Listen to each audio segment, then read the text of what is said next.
আসসালামু আলাইকুম। আমি সাজ্জাদুর রাব্বি। সবাইকে আজকের বন্যা অভিজ্ঞতা এবং পরামর্শমূলক লাইভটিতে স্বাগত জানাচ্ছি। সবার প্রথমেই আমি আ আগস্টের গণঅভ্যুত্থানে নিহত এবং সমসাময়িক বন্যায় নিহত সকল আ আত্মার মাগফিরাত কামনা করছি। পাশাপাশি এই গণঅভ্যুত্থানে আহত এবং বন্যা কবলিত মানুষের জন্যও দোয়া প্রার্থনা করছি। আমি বিশেষভাবে ধন্যবাদ জানাতে চাই আমাদের ছাত্রছাত্রীদের যারা এত বড় একটা বিপ্লবের পরে আ দেশের এত বড় একটা জাতীয় দুর্যোগে এগিয়ে এসেছে এবং আমার মনে হয় এই বন্যার রেসপন্সে আ তাদের রেসপন্সটাই সবার ১ম এ ছিল এবং তারা যেভাবে জিনিসটাকে গুছিয়ে নিয়েছে, আমাদের জন্য এই দুর্যোগ মোকাবেলা করাটা অনেকটাই সহজ হয়ে গিয়েছে। এই লাইভ অনুষ্ঠানটি সম্বন্ধে আজকে আরেকটু বলতে চাই সেটা হচ্ছে এই লাইভ প্রোগ্রামটির সাথে কোনো গভর্নমেন্ট, সেমি গভর্নমেন্ট কিংবা নন গভর্নমেন্ট অর্গানাইজেশন এর সাথে কোনো সম্পৃক্ততা নেই। আমরা যে আজকের ডিসকাশন সেশনটি করব, আমাদের আসলে যে অপিনিয়ন গুলো থাকবে এগুলো সম্পূর্ণই ব্যক্তিগত। এই লাইভটি কোনো অর্গানাইজেশনকে রিপ্রেজেন্ট করে না। তো আজকের লাইভের প্যানেলের সাথে আমরা একটু পরিচিত হয়ে নিই। আমাদের আজকের লাইভের প্যানেলে সংযুক্ত থাকছেন মোহাম্মদ সাজেদ ভাই। উনি প্ল্যান ইন্টারন্যাশনাল বাংলাদেশে কাজ করছেন। তাছাড়াও আছেন এমডি মনিরুজ্জামান ভাই। উনি অক্সফাম ইন বাংলাদেশে কর্মরত রয়েছেন। শরীফ আল কামাল ভাই আছেন ফ্রেন্ডশিপে দীর্ঘদিন ধরে উনি কাজ করছেন এবং বন্যা কবলিত এলাকায় বিভিন্ন ধরনের কাজ করে যাচ্ছেন। এনারা ছাড়াও আজকে আমাদের এই লাইভে আ সংযুক্ত থাকছে Ahsanullah university of science and টেকনোলজির সিভিল ডিপার্টমেন্টের 3rd ইয়ারের একজন স্টুডেন্ট। আমি বলবো একজন স্বেচ্ছাসেবক এমডি আব্দুল্লাহ আল নাইম। তো ইনারা সবাই আসলে এই বন্যাটা যখন চলমান আ এই বন্যাটা যখন শুরু হলো, তারা সবাই ফিল্ড লেভেলে থেকে এই রেসপন্স করেছেন। আ তো আ এই লাইভের খুব একটা বড় ইন্ট্রো না দিয়ে আমরা মূল পর্বে চলে যাচ্ছি। এই মূল পর্ব শুরু করার আগে আমি একটু বলে নিতে চাই, এই বন্যা সম্পর্কিত আপনাদের যদি কোনো মতামত থাকে কিংবা কোনো প্রশ্ন থাকে, আপনারা চাইলে কমেন্টের মাধ্যমে আমাদেরকে প্রশ্নগুলো করতে পারেন। আমি সবার ১ম এ চলে যাচ্ছি আ সাজেদ ভাইয়ের কাছে। আ ভাইয়া আ আমার ১ম যে কোয়েশ্চেনটা আসলে আমরা যে এই আ এইসব এলাকা এই দক্ষিণ পূর্ব এরিয়া বলেন বা যে কুমিল্লা, ফেনী, লক্ষ্মীপুর বা নোয়াখালীর বিভিন্ন এলাকায় যে আমাদের ফ্লাশ ফ্লাডটা হলো, এইটা আসলে এই এলাকার মানুষ গত ৩০ বছরেও এক্সপেরিয়েন্স করে নাই। তো এটা তাদের জন্য ভেরি নিউ একটা আ আ থিং এবং এটা একটা খুবই বড় দুর্যোগ হিসাবে দেখা দিয়েছে। এবং এই সময়টাতেই আপনারা আ ফিল্ডে গিয়ে একদম প্রাথমিক পর্যায়ে রেসপন্স করেছেন। সো কমিউনিটি লেভেলের অভিজ্ঞতাটা হয়তোবা আপনাদের মাধ্যমে আমরা জানতে পারবো। তো আপনার এই দুর্যোগে অ্যা রেসপন্স করতে গিয়ে যে অভিজ্ঞতা হয়েছে সেই সম্বন্ধে আমাদেরকে কিছু বলবেন। থ্যাংক ইউ রাব্বি ভাই। আশা করি শুনতে পাচ্ছেন আমাকে। আম আমরা এই আলোচনার আয়োজনটা খুব গুরুত্বপূর্ণ আমাদের জন্য, যেটা আপনি বলা শুরু করেছিলেন যে এই এলাকার জন্য এই বন্যাটা নতুন। আমার নিজের দেশের বাড়িও সেখানে। সো আমার দাদা বা আমাদের সিনিয়র অ্যানসেস্টর যারা আছেন তারাও অ্যাকচুয়ালি কখনো এটা এক্সপেরিয়েন্স করেন নাই। আমি একদম ১ম এই যেদিন গিয়েছিলাম সেদিন আমি সরাসরি ফেনীতে গিয়েছিলাম, কারণ আমরা শুনতে পাচ্ছিলাম যে ফেনীর দিকে সিচুয়েশন খুবই খারাপ। সেই মোতাবেক আমরা যখন ফেনীতে পৌঁছাই, আমি যেটা দেখলাম এবং যেটা দেখে আমার ইন এ সেন্স ওই খারাপ সিচুয়েশনের মধ্যেও ভালো লেগেছে, সেটা হচ্ছে সাধারণ জনগণ স্বেচ্ছাসেবক হিসেবে যেভাবে ঝাঁপিয়ে পড়েছেন এই বন্যার রেস্কিউতে বলেন, ডিস্ট্রিবিউশনে বলেন, সবকিছুতেই। তার উপরেও আপনারা জানেন যে মানে নিয়মতান্ত্রিকভাবে যে দুর্যোগ ব্যবস্থাপনার যে জিনিসগুলো আছে, এর মধ্যে মোস্ট ভাইটাল একটা যে বিষয় আছে সেটা হচ্ছে কোঅর্ডিনেশন। সো সেই জায়গাটা অনেক মিসিং ছিল নানা কারণেই। আমি যখন ফেনীতে ঢোকার চেষ্টা করি তখন সরাসরি যে মেইন রোড ধরে ট্রাঙ্ক রোড বলি আমরা, যেটা দিয়ে যাই, ওইটা দিয়ে আমরা যেতে পারি না। আমরা একটা বাইপাস রোড দিয়ে কিছুটা সিএনজিতে কিছুটা হেঁটে আমরা পৌঁছেছি সেখানে। সেখানে যাওয়ার পর ইনিশিয়ালি আমি একটু চেষ্টা করেছি আমার জায়গা থেকে ওনাদের সাথে কথা বলতে, যে আপনাদের কিভাবে আপনারা এই কাজটা করছেন। সেখানে আমাদের পরিচিত এক ছোট ভাই ছিল, যে মূলত বিয়ের দ্বিতীয় দিনের মাথায় অ্যাকচুয়ালি ফ্লাড রেসপন্সে চলে গেছে ফেনীতে। সেও ফেনীর এবং তার সাথে আমি বলবো আমার অনেক বন্ধু বান্ধব ছিলেন ঢাকায়, যে জায়গা থেকে যেভাবে সর্বোচ্চটা দিয়ে এগিয়ে এসছেন। স্পেশালি আমরা বোধহয় 7-8টার মতো ওয়াকি টকি পাঠাতে পারছিলাম, যেটা রেঞ্জ ছিল মাত্র 3 কিলোমিটার।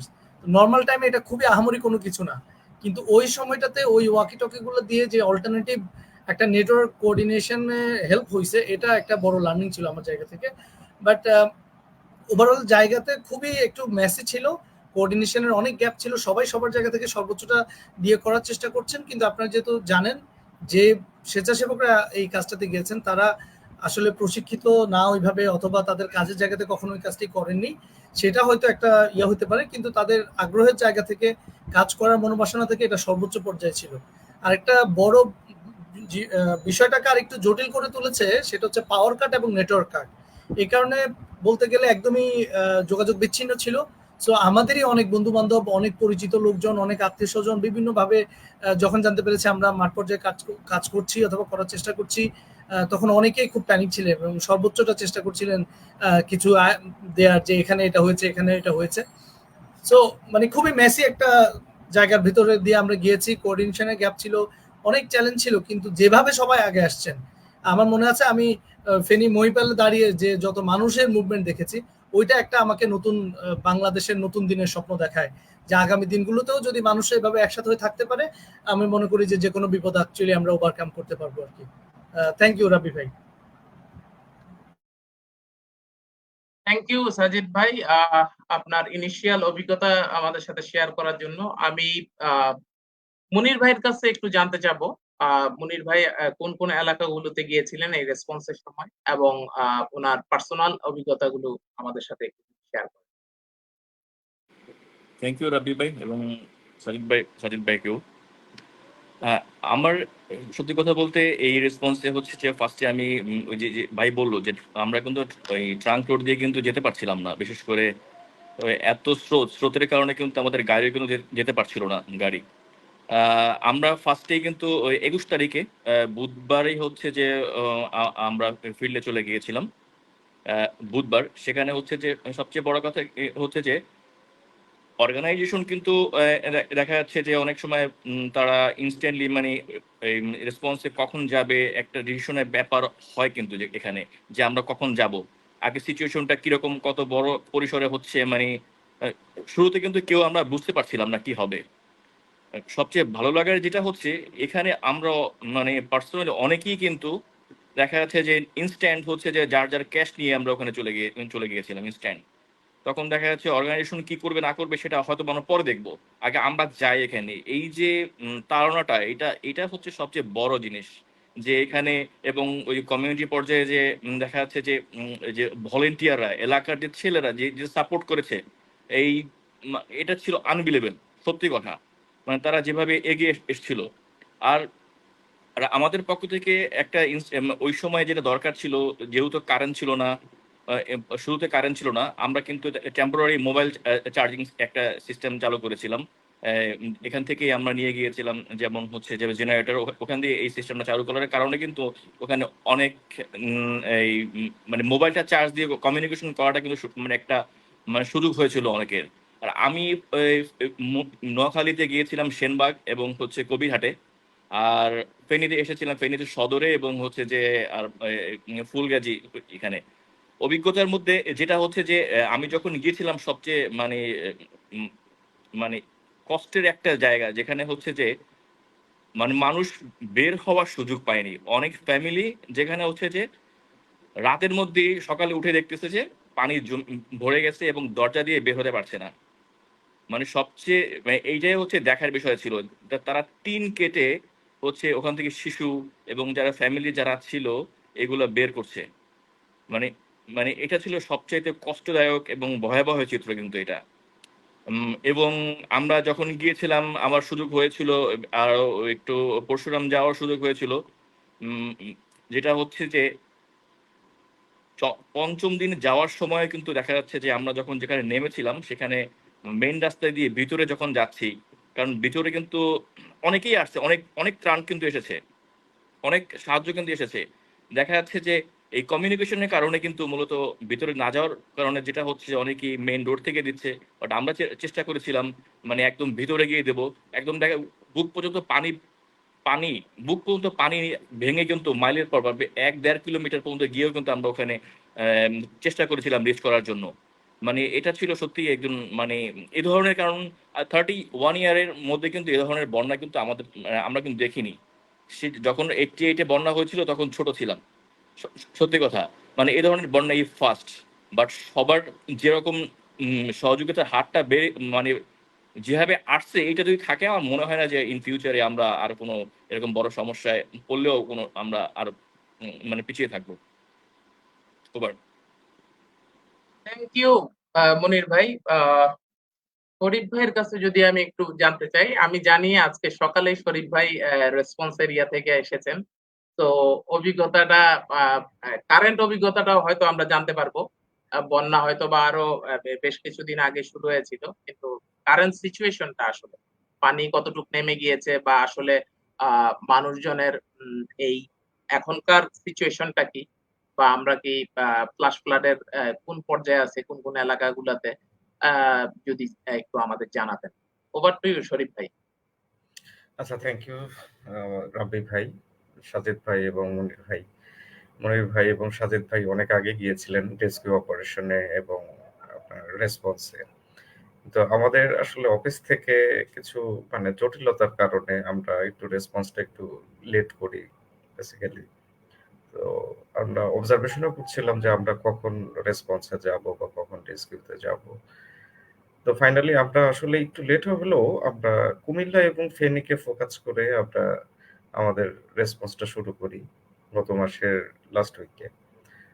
তো আমার যে অবজারভেশন বেসিক্যালি আমাদের ২টা টিম ভাগ করে আমরা কাজ করেছিলাম। একটা টিম ফেনীতে ফোকাস করেছে, একটা টিম আ আপনার কুমিল্লাতে আমরা ফোকাস করি আমাদের এই রেসপন্সের কাজে। তো আমি যেটা দেখলাম আমার দেখা, আমি তো রিসেন্ট আজকে সকালে এসলাম আপনার কুমিল্লা থেকে। তো এখনো আপনার ফেনী সদর, তারপরে কুমিল্লা, মোড়েলগঞ্জ, ফেনীর দাগনভূঞাতে টিল নাও এখনো পানি আছে। এখনো অনেক অসংখ্য রাস্তাঘাট এখনো ডুবে আছে। এখনো অনেক আপনার লোকাল যে ভলান্টিয়ার, এই ভলান্টিয়াররা গুলো এখনো আপনার অ্যাক্টিভ ভাবে তাদের স্বেচ্ছাসেবী কন্টিনিউ করতেছে। তো অনেক জায়গায় এখনো কিন্তু ইলেকট্রিসিটি পাই নাই। তার মধ্যে আপনার ফেনী সদরে কয়েকটা ইউনিয়ন আছে, এখনো ইলেকট্রিসিটি অফ হয়ে আছে। আমি যেটা দেখে আসলাম। এবং সেখানে পানির ক্রাইসিস আছে, ফুড ক্রাইসিস আছে। এখন সবচেয়ে বড় যে ক্রাইসিসটা এখন দেখা যাচ্ছে সেটা হলো আপনার পানিবাহিত রোগের যে প্রকোপটা। এবং বিশুদ্ধ খাওয়ার পানি এখন অনেকের টিউবওয়েল হয়তো পানির উপর পানির নিচে নেমে গেছে। টিউবওয়েল মানে এখন টিউবওয়েল ইউজ করার মতো হইছে। কিন্তু তাদের এই টিউবওয়েলটা কিভাবে সে আপনার সেডিমেন্ট করবে, কিভাবে যে টিউবওয়েলটা আবার পুনরায় ব্যবহার উপযোগী করবে সেটা তাদের জানা নাই। তারা এখনই ওরকমই ভাবছে যে পানি নেমে গেছে, টিউবওয়েল থেকে পানি ওঠাচ্ছে, ওই পানি খাওয়া শুরু করছে। যার ফলে তাদের বিভিন্ন রকম ডিজিজ দেখা দিচ্ছে এখন নতুন করে প্রকোপ। আর এই জন্যে আসলে মানে আমরা চেষ্টা করেছিলাম যে আমাদের একটা মোবাইল ট্রিটমেন্ট প্লান্ট আমরা নিয়ে গিয়েছি ঢাকা থেকে। এটা দিয়ে ফেনী সদরে এবং দাগনভূঞাতে এবং এখন আজকে থেকে কুমিল্লাতে আমাদের পিওর ড্রিংকিং ওয়াটার সার্ভ করতেছি আমরা ফ্লাড এফেক্টেড কমিউনিটির মধ্যে এই ২টা ডিস্ট্রিক্টে। তো হোপফুলি আগামী ২-১ সপ্তাহের মধ্যে সবকিছু স্বাভাবিক হয়ে যাবে আমার যেটা বিশ্বাস। এতটুকুই ছিল। ধন্যবাদ। থ্যাংক ইউ শরীফ ভাই। তো আমি এখন চলে আসতেছি আব্দুল্লাহ নাইমের কাছে। আসলে একজন স্টুডেন্ট হিসাবে আমরা জানি আমাদের দেশের সকল ছাত্রছাত্রীরা এই জাতীয় দুর্যোগে ঝাঁপিয়ে পড়েছে। তো এটার পিছনে আসলে মোটিভেশনটা কি ছিল? এটা আমার জানার একটা খুব আগ্রহ আব্দুল্লাহ নাইমের কাছে। পাশাপাশি এই রেসপন্স করতে গিয়ে সে কি অভিজ্ঞতা নিয়েছে সেটা যদি আমাদের সাথে শেয়ার করতেন। আসসালামু আলাইকুম রাব্বি ভাইয়া, থ্যাংক ইউ অপরচুনিটির জন্য। আমরা সবাই তো জানি যে রিসেন্ট আমাদের দেশে একটা বিগ মুভমেন্ট গিয়েছে, যেটা শুরুতে স্টুডেন্ট লেড ছিল, কিন্তু এট দ্য এন্ড কিন্তু আমরা দেখেছি যে সব শ্রেণী পেশার মানুষই কিন্তু আমাদের সাথে যোগদান করেছে। তো সেখানে আমরা স্টুডেন্টরা যেটা ফিল করলাম, লোয়ার মিডল ক্লাস এবং মিডল ক্লাস যে ফ্যামিলিগুলি আমাদেরকে একটা হিউজ সাপোর্ট দিয়েছে পুরো আন্দোলন জুড়ে। ইনফ্যাক্ট আমাদের সাথে মহাখালী পয়েন্টগুলিতে বা বাড্ডা পয়েন্টগুলিতে যেখানে পুলিশের সাথে কনফ্লিক্ট হয়েছে সেখানে কিন্তু বিভিন্ন রিক্সা গ্যারেজ বা অনেকজনের বাসায় কিন্তু আমরা আশ্রয় নিয়েছি। সেখান থেকে আমাদের কিন্তু তাদের সাথে মানে একটা খুব মানে ক্লোজলি তাদের সাথে মেলামেশার একটা সুযোগ হয়েছিল লোয়ার মিডল ক্লাস শ্রেণীটার সাথে। তো যখন বন্যার সিচুয়েশনটা শুরু হলো, তো অ্যাজ এ স্টুডেন্ট আমার কাছে মনে হচ্ছে এটা একটা পে ব্যাকের টাইম সাধারণ মানুষদের জন্য। যেহেতু উই আর অল বাংলাদেশিস, আমরা একই দেশের মানে মানুষ, সেখান থেকে হচ্ছে যে আমাদের প্ল্যানটা ছিল। তো শুরুতে যেটা হয়েছে, অ্যাজ এ স্টুডেন্ট আমাদের যাওয়ার ইচ্ছা ছিল, বাট ফান্ডের কিছু প্রবলেম ছিল, যেহেতু আমরা স্টুডেন্ট, আমরা খুব একটা বেশি ফান্ড ম্যানেজ করতে পারিনি। তো বাট ইচ্ছা ছিল, যেহেতু আল্লাহ উপায় করে দিয়েছেন। আমরা আমি পাশাপাশি অস্ট এনভায়রনমেন্ট এন্ড সোশ্যাল ওয়েলফেয়ার ক্লাবে ছিলাম। সেখান থেকে আমরা আমাদের ক্লাবের যে ম্যাম ওনাকে জানালাম, সেখান থেকে আমরা ভার্সিটি বিসি স্যারকে জানালাম যে স্যার আমরা একটা কুইক রেসপন্সের জন্য যেতে যাচ্ছি। তো আল্লাহ ওখান থেকে আমাদেরকে একটা ভালো অ্যামাউন্টের ফান্ড ব্যবস্থা করে দিয়েছে। তো দেন আমরা এক রাতের ভিতরেই প্ল্যানিং করে, মানে ওই রাতেই আমরা নবাবপুরে যে প্রবলেমটা হয়তো ফেস করেছে অনেকে, যে আমরা যেদিন গেছিলাম ওই দিনই সব ধরনের লাইফ জ্যাকেট বা বয়া সব ধরনের ইকুইপমেন্ট শেষ। সেটার খুব একটা মানে শর্টেজ গিয়েছিল আর কি। যেগুলো 350 টাকা ছিল, সেগুলো আমরা 450-500 টাকা দিয়েও কিনতে হয়েছে। সেখানে একটা সিন্ডিকেট কিন্তু আমরা দেখতে পেয়েছি অলরেডি, এরকম একটা মানে দুর্যোগকালীন সময়ও। কারণ বাজারেও আমাদের খাবারের শর্টেজ, মানে আমরা কারণ বাজার থেকে চিটা কিনতে পারিনি, আমরা সেটা পরে কুমিল্লার চান্দিনা থেকে কিনতে হয়েছে। তো বাজারের এখানেও কিন্তু আমরা একটা সিন্ডিকেট অলরেডি দেখেছি। তো সেই সকল অভিজ্ঞতা মিলে আমি যদি বলবো, মানে ভালো খারাপ দুই অভিজ্ঞতাই পেয়েছি। তো এরপরে যেদিন আমরা প্রথম রেসপন্স ফেনীর জন্য করতে গেলাম, যে সমস্যাটা হয় যে হয়তো ফেসবুকে আমরা দেখছি যে এক জায়গায় বলছে এই জায়গায় কোনো ত্রাণ নেই, তো সবাই একসাথে ওখানে মানে সবাই একসাথে তখন ওইখানে গিয়ে উপস্থিত হয়। সেটার জন্য যেটা হয়, আমরা যেদিন ফেনী গেলাম অলরেডি 10 কিলোমিটারের জ্যাম ফেনীর মহিলা।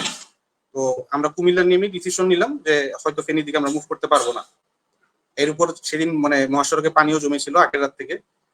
তো আমাদেরটা ছিল স্মল পিক আপ, তুমি যেতে পারবে না। দেন আমরা ইনস্ট্যান্ট ডিসিশন নিলাম আমরা যাবো একদম রিমোট এরিয়াতে যাব, কারণ ওই রিমোট এরিয়াতে গুলো তখনও কেউ যাচ্ছিল না, কিন্তু ওখানে স্টিল কিন্তু পানি কোমর বুক সমান ছিল।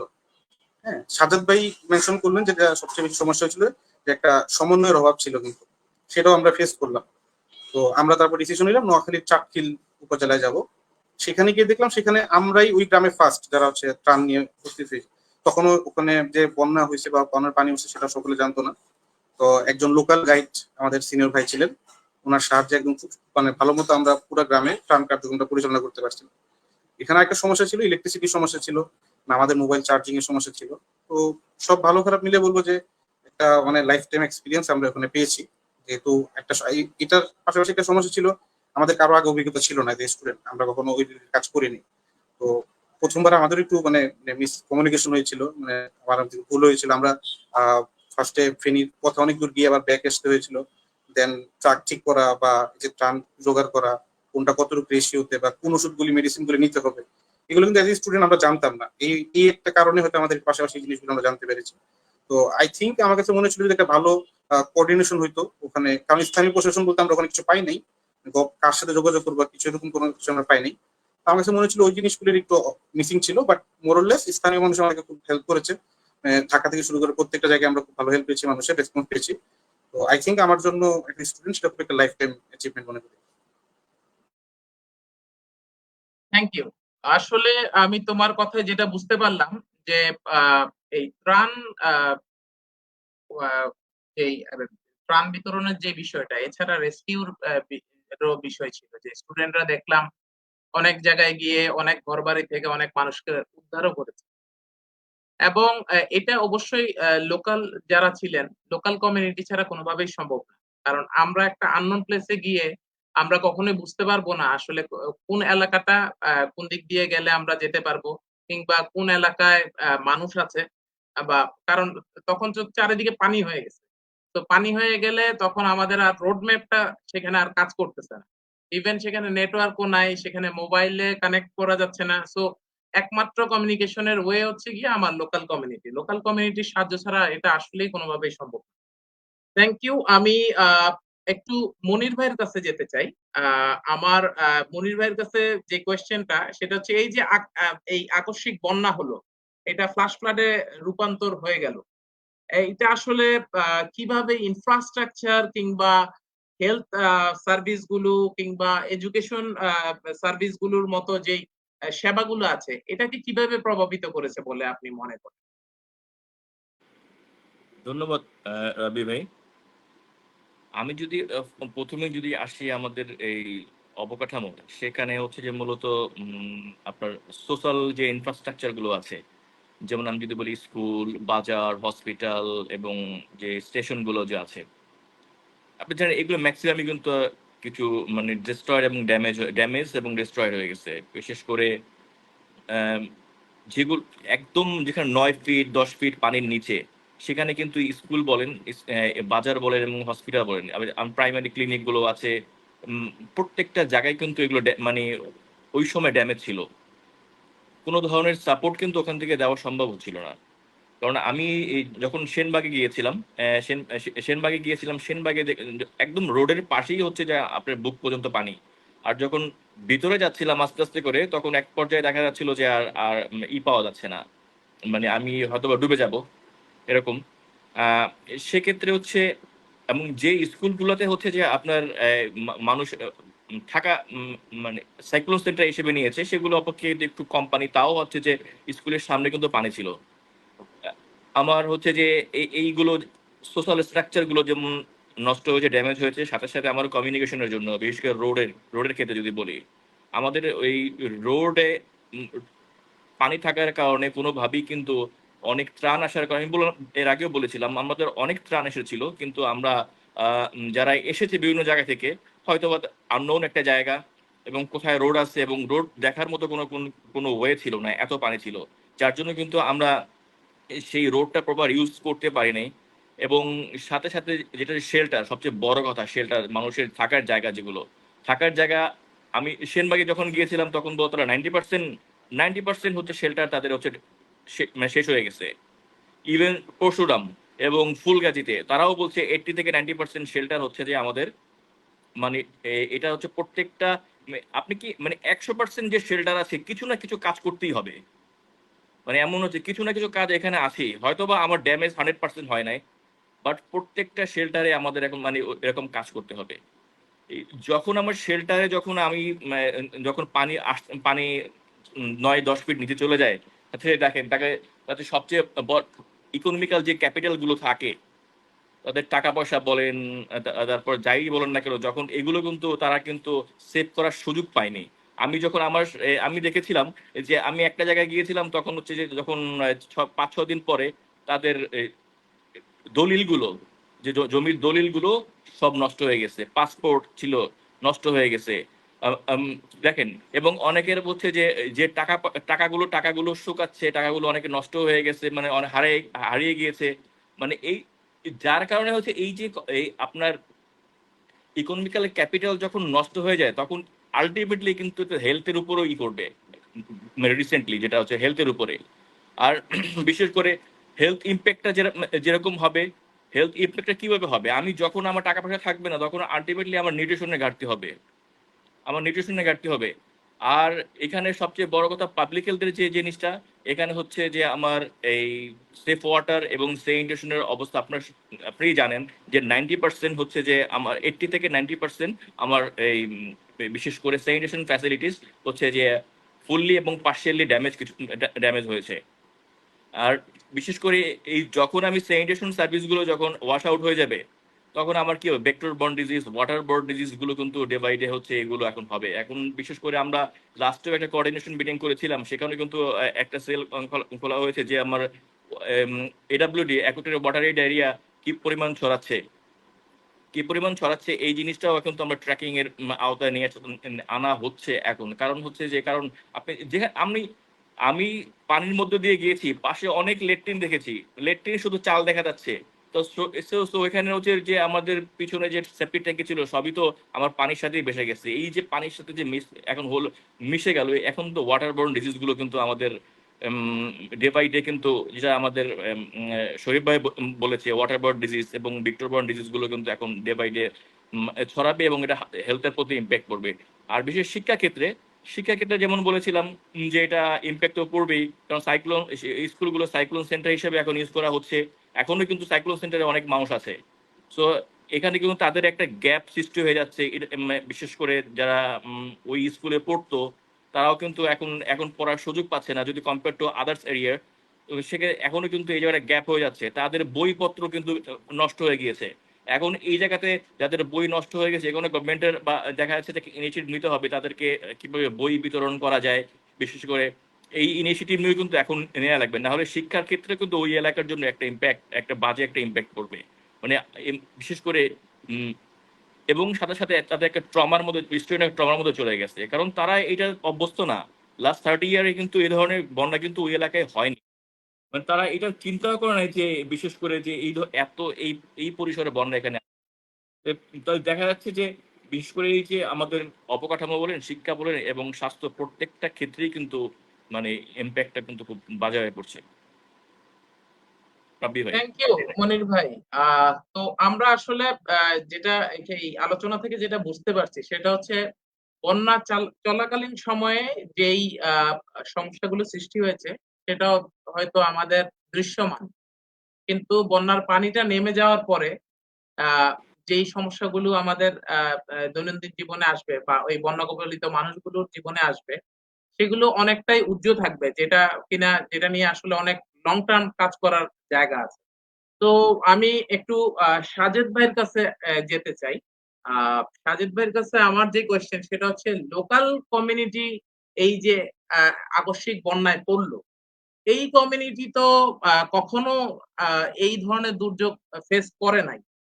তো সেই ক্ষেত্রে তাদের প্রস্তুতির জায়গাটা কিরকম ছিল, বা প্রস্তুতি যদি নেওয়া না যায় সেই ক্ষেত্রে তারা আসলে কি কি চ্যালেঞ্জ ফেস করেছিল, যদি আপনি একটু বলতেন।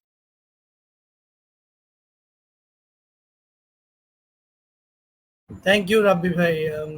আমরা যেমন যারা কথা বলছি তারা অনেকবারই বলছি যে এই এলাকার জন্য এই জিনিসটা, এই বন্যাটা বিশেষ করে একদমই নতুন। তো আমরা যখন দুর্যোগ ব্যবস্থাপনা নিয়ে চিন্তা করতে যাই তখন আমরা দেখি যে বিভিন্ন জায়গাতে, আপনি যদি নর্থের কথা চিন্তা করেন, আমাদের নর্থ বেঙ্গল এরিয়াতে অলমোস্ট প্রতি বছরই বন্যা হয়। তো সেই প্রতি বছর ধরে বন্যা হওয়ার কারণে যেটা হচ্ছে, নর্থ বেঙ্গলের কিছু ইনস্টিটিউশনাল প্রিপারেডনেস আছে, কিছু অপারেশনাল প্রিপারেডনেস আছে, আমাদের উইদিন আওয়ার গভর্নমেন্ট অর্গানগুলো ওইভাবে রেডি থাকে, কমিউনিটি সেট আপগুলো ওইভাবে রেডি থাকে, ইভেন সাধারণ মানুষেরই লং টার্ম একটা ইন্ডিজিনিয়াস প্রিপারেডনেস থাকে। মানুষ জানে যে কোন সময়টাতে বন্যা হবে, মানুষ জানে কোন সময়টাতে তাদের কি প্রিপারেশন নেওয়া লাগবে, যেটা আমাদের পার্টিকুলারলি এই এলাকাতে এবার এটা মিসিং ছিল। বাট আমি যেটা বলবো যে ডিসপাইট দিস মিসিং ফ্যাক্টরস, মানুষজন যেভাবে এক হয়ে আসছে, যেটা হচ্ছে এটা অনেকাংশে ওভারকাম করতে পেরেছে। বাট আই এম শিওর যে যদি ইন্ডিজিনিয়াস প্র্যাকটিসটা বা প্রিপেয়ারনেসটা ওই জায়গাতে থাকতো, বা আমাদের ইনস্টিটিউশনাল প্রিপেয়ারনেস যদি ওই জায়গাতে থাকতো, তাহলে এটা অন্যদিকে যেত। আমি যদি খুবই ছোট্ট করে বা ফানি মনে হইতে পারে, যেমন ফ্লাড এফেক্টেড এরিয়াতে আমি বলবো যে one of the best vehicle যদি আপনি চিন্তা করেন, এটা হলো বড় একটা ট্রাক্টর। আমরা যে কত জায়গাতে গিয়ে আমরা বাধা পেয়েছি, কিন্তু ফাইনালি সেই ট্রাক্টর নিয়ে কিন্তু আমরা পৌঁছাতে পেরেছি। এই জিনিসটা কিন্তু আমরা জানতাম না যে এই একটা ভেহিকল যে কত বড় একটা সাপোর্টিভ সিস্টেম হতে পারে এই ধরনের একটা রেসপন্সের ক্ষেত্রে, এটা আমাদের জন্য নতুন ছিল। কিন্তু ইয়ত যে ক্লাবগুলো আছে, আমি ব্যক্তিগতভাবে আমি প্রায় এক সপ্তাহের মতো সময় ধরে ইয়ত ক্লাব, একটা আমাদের বিভিন্ন ইয়ত ক্লাব ছিল, ইয়ত ক্লাবের বিভিন্ন স্বেচ্ছাসেবকদের সাথে কাজ করেছি। ঢাকা থেকে আমাদের কিছু বন্ধুরা গিয়েছেন, তাদের সাথে কাজ করেছি। তো আমরা যেটা করতাম মূলত যে হয়তো আগের দিন রাতে বসে কাজ, ওভার দ্য টাইম সিচুয়েশন ভয়ঙ্কর চেঞ্জ হয়। আপনি যদি বলেন যে প্রিপারেশনের জায়গাটা, প্রিপারেশন মানে এই এলাকার মানুষ তো চিন্তাই করে নাই কখনো যে আমাদের বাড়ি পর্যন্ত পানি উঠবে, উঠান পর্যন্ত পানি উঠবে, ওটাই চিন্তার বাইরে। সে জায়গাতে হয়তো সন্ধ্যা পর্যন্ত দেখেছে যে উঠানের কাছাকাছি পানি আসছে, তো তখন হয়তো একটা আশা ছিল যে পানি নেমে যাবে, কিন্তু ওভার দ্য নাইট তাদেরকে হয়তো রাতের মধ্যরাতে চালার উপর যায় উঠে লাগছে। মানে সিচুয়েশন এত কুইকলি চেঞ্জ হয়েছে। তাও আমি বলবো স্থানীয় তরুণরা বিশেষ করে যেভাবে এগিয়ে এসছেন, স্বেচ্ছাসেবকরা যেভাবে তাদের স্বেচ্ছাশ্রম দিয়েছেন, আমরা যেখানে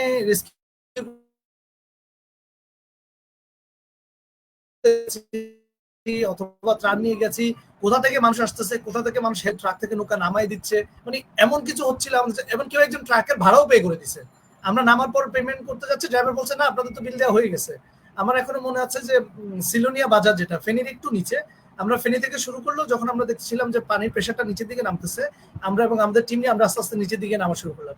তো সিলোনিয়া বাজারে একদিন অলমোস্ট দুপুরবেলা আমি বসে আছি, যে আমাদের স্পিড বোট যেটা দিয়ে আমরা রেস্কিউ করতেছিলাম, ওই ড্রাইভার ভাত খাইতে গেছে, ওই ব্রেকে আমি ওখানে বসে আছি, এমনি কথা বলছিলাম। আমার সাথে যে ছিল ভলেন্টিয়ার, ও বলছিল যে ভাই আপনি তো খাওয়া দাওয়া করে আসেন না, আপনি খাওয়া দাওয়া করে নেন।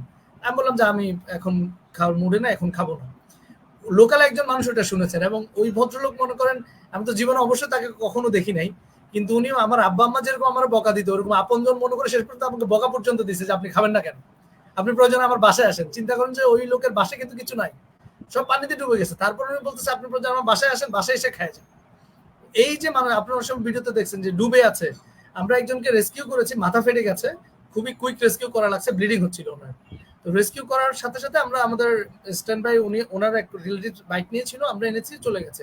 ওই ভদ্রলোক আধা ঘন্টার মতো রাস্তার স্ট্যান্ড বাই দাঁড়ায় আছে যে ভাই আমি আপনাকে মানে আমি আপনাদের জন্য কি করতে পারি।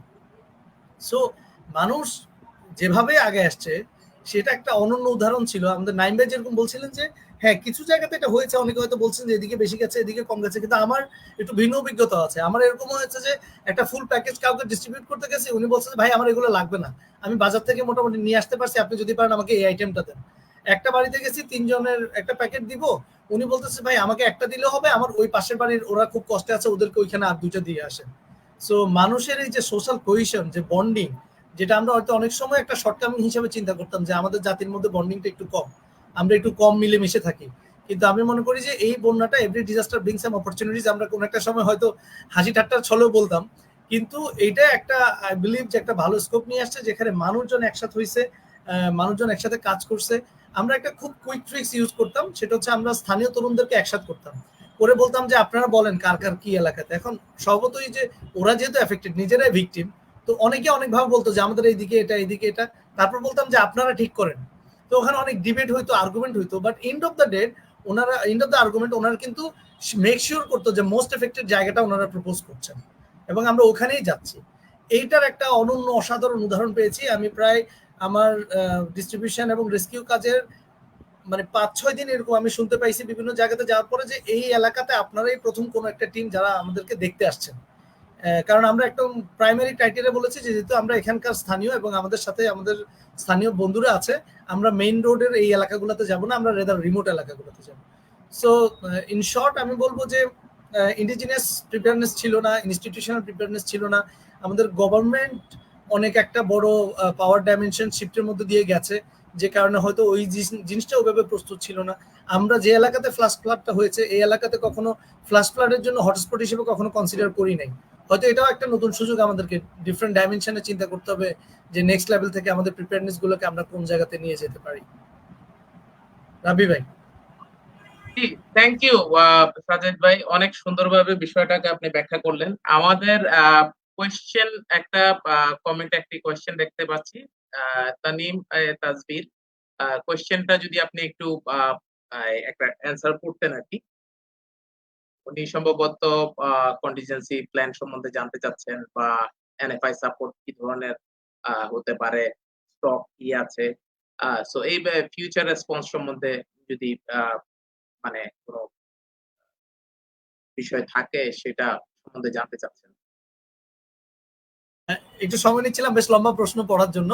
আমি যদি বুঝতে পারি যে এখানে 2-3টা পার্ট আছে। কন্টিনজেন্সি প্ল্যানের ক্ষেত্রে যেটা হয় নরমালি, আপনি যদি মানে টেকনিক্যালি আমরা যেটা করি সেটা হচ্ছে প্রত্যেকটা অর্গানাইজেশন ডিফারেন্ট হ্যাজার্ডে, প্রথমত মানে একটা অনেক বড় কন্ট্রোভার্সি আছে, সো আলোচনা হয়েছে বিভিন্ন জায়গায়, আমি সেখানে যেতে চাই না, কিন্তু আমি একটা জিনিস বলে থাকি যে সব এনজিওর ম্যান্ডেট ইমার্জেন্সি রেসপন্স করা না, অথবা সব অর্গানাইজেশনের ম্যান্ডেট ইমার্জেন্সি রেসপন্স করা না। সো যে অর্গানাইজেশনগুলো ইমার্জেন্সি রেসপন্সের ম্যান্ডেট এবং কমিটমেন্ট আছে বা তাদের এক্সপার্টিজ আছে, সেই জায়গাতে কাজ করে, ওনারা একটা হটস্পট অ্যানালাইসিস করে যে কোন কোন এলাকাতে উইদিন ওয়ার্কিং এরিয়া এবং বিয়ন্ড ওয়ার্কিং এরিয়াতে কোন কোন এলাকাতে কি কি ধরনের হ্যাজার্ড আছে। এখন এটা এক একজন অনেকে সিনারিও বেজ অ্যানালাইসিস করে যে কি কি সম্ভাব্য ক্ষয়ক্ষতি হতে পারে, সেই অনুযায়ী একটা কন্টিনজেন্সি ফান্ড কিন্তু একটু ট্রিকি, কজ এখানে একটা অ্যামাউন্ট অফ মানি আপনাকে লক করে রাখতে হয়, এবং এটা নির্দিষ্ট টাইম বা নির্দিষ্ট এর ধরনের রেসপন্সের ক্ষেত্রে শুধুমাত্র ইউটিলাইজ করা যায়। তো এইভাবে নর্মালি কন্টিনজেন্সি ফান্ডটা অ্যালোকেট করে এনজিও গুলা বা অর্গানাইজেশন গুলা, কমন প্র্যাকটিস হিসেবে। ডিফারেন্ট প্র্যাকটিস থাকতে পারে ডিফারেন্ট অর্গানাইজেশনের। এনএফআই এমএচএম কিট আমাদের যে প্যাকেজগুলো আছে, এই প্যাকেজগুলো একটা সময় খুব টিপিক্যাল প্র্যাকটিস ছিল যে ওয়্যার হাউসে স্টক করা, তো এখনো অনেক জায়গাতে আছে আমরা করি, কিন্তু এটার একটা চ্যালেঞ্জ আছে, সেটা হচ্ছে এনএফআই আইটেমের মধ্যে একটু কম, কিন্তু এমএচএম বা এই ধরনের আইটেমগুলোর দিকে যখন তাকান, ওখানে এক্সপায়ার ডেট সেন্সিটিভ কিছু আইটেম থাকে যেগুলো নির্দিষ্ট একটা এক্সপায়ার ডেট থাকে। সো এটা তখন বারবার ডেট ফলো করা, চেঞ্জ করা, এটা একটা টিপিক্যাল ইস্যু থাকে। এটার একটা বেটার অল্টারনেটিভ, অথবা অল্টারনেটিভ যেটা হতে পারে সেটা হচ্ছে আমরা এখন মার্কেট অ্যানালাইসিস করে রাখি যে কোন কোন আইটেম আমার প্রয়োজন হতে পারে এবং মার্কেট কোন কোন সময় পর্যন্ত ফাংশনাল থাকলে এগুলো আমরা নিতে পারি। এটা একটা হইতে পারে এইদার স্টক করা অথবা স্টক পাইলিং করা অথবা হচ্ছে মার্কেট অ্যানালাইসিস করে আপনার মার্কেট রেডি কিনা ওটা অ্যানালাইসিস করে। স্টুডেন্ট এবং জেনারেল যেটা বলছেন, আমি ধরে নিচ্ছি এটা ভলান্টিয়ারদের কথা বলছেন, এটার জন্য বেশ ভালো অপরচুনিটি আছে। কারণ আমি দেখি যে এখন বিভিন্ন অর্গানাইজেশনই মূলত ইয়থ ফোকাস কাজ করে। রেসপন্সের ক্ষেত্রে আপনাকে একটা জিনিস মাথায় রাখতে হবে যে safety first is the mandate. So আপনি যে ভলান্টিয়ারকে ট্রেন করছেন বা যাদেরকে আপনি প্রশিক্ষিত করে তুলছেন তাদেরকে প্রপার প্রশিক্ষিত না হলে অ্যাকচুয়ালি কোনো একটা অর্গানাইজেশন ওই রেসপন্সিবিলিটিস নিয়ে ওই ভলান্টিয়ারকে মোবিলাইজ করতে পারবে না। বাট ইটস ট্রু যে ইটস বিন প্রুভেন এই রেসপন্সে ভলান্টিয়াররা যেভাবে আগে আসছে, আমরা অলরেডি চিন্তা করছি, আই বিলিভ যে অনেক অর্গানাইজেশন অলরেডি চিন্তা করছে যে আমরা কিভাবে একটু আরো আমাদের ওয়ার্কিং এরিয়ার বিয়ন্ডে গিয়েও আমাদের ইয়থ ভলান্টিয়ারদেরকে আরেকটু ট্রেন করা, যাতে অন্তত তারা with proper capacity and readiness নিয়েই এই ধরনের রেসপন্সে আগে যেতে পারে, সো দ্যাট ওনারা সেফ থাকে এবং ওনারাও ইফেক্টিভলি কাজটা করতে পারে। আই হোপ আমি থ্যাংক ইউ সাজিদ ভাই, অনেক সুন্দরভাবে অ্যানসার করেছেন আপনি। আমি আসলে এই বিষয়টা একটু চিন্তা করছিলাম যে হয়তোবা যারা এই সেক্টরে কাজ করে তারা এই ধরনের রিলেটেড হয়তো কোয়েশ্চেন থাকতে পারে। আসলে ইন জেনারেলি আমরা যদি চিন্তা করি, আপনি যেটা বলছেন যে প্রত্যেকটা রেসপন্সেই কিছু প্রত্যেকটা অর্গানাইজেশনের কিছু রেসপন্সের ম্যান্ডেট থাকে। সবাই সব জায়গায় কাজ করে না, সবাই সব সেক্টর নিয়ে কাজ করে না। এখানে প্ল্যানিং প্রোগ্রামিং এর অনেক বিষয় থাকে। তো পলিসি লেভেলে যেহেতু আমরা আসলে যাচ্ছি না, তো আপনি যে অ্যান্সার দিয়েছেন আমার মনে হয় অ্যান্সারটা পরিপূর্ণ হয়েছে। তো থ্যাংক ইউ। আরেকটা বিষয় আমি একই সাথে আপনাকে বলতে চাচ্ছিলাম, সেটা হচ্ছে বন্যায় এই ক্ষতিগ্রস্ত ব্যক্তিদের সাথে কাজ করতে গিয়ে আপনার এমন কোনো ঘটনা কি হয়েছে যেটা আপনার অভিজ্ঞতা প্লাস কাজ করতে গিয়ে এই গল্প আপনি হয়তো অনেকদিন মনে রাখতে হবে, এই ধরনের যদি কোনো স্মৃতি থাকে?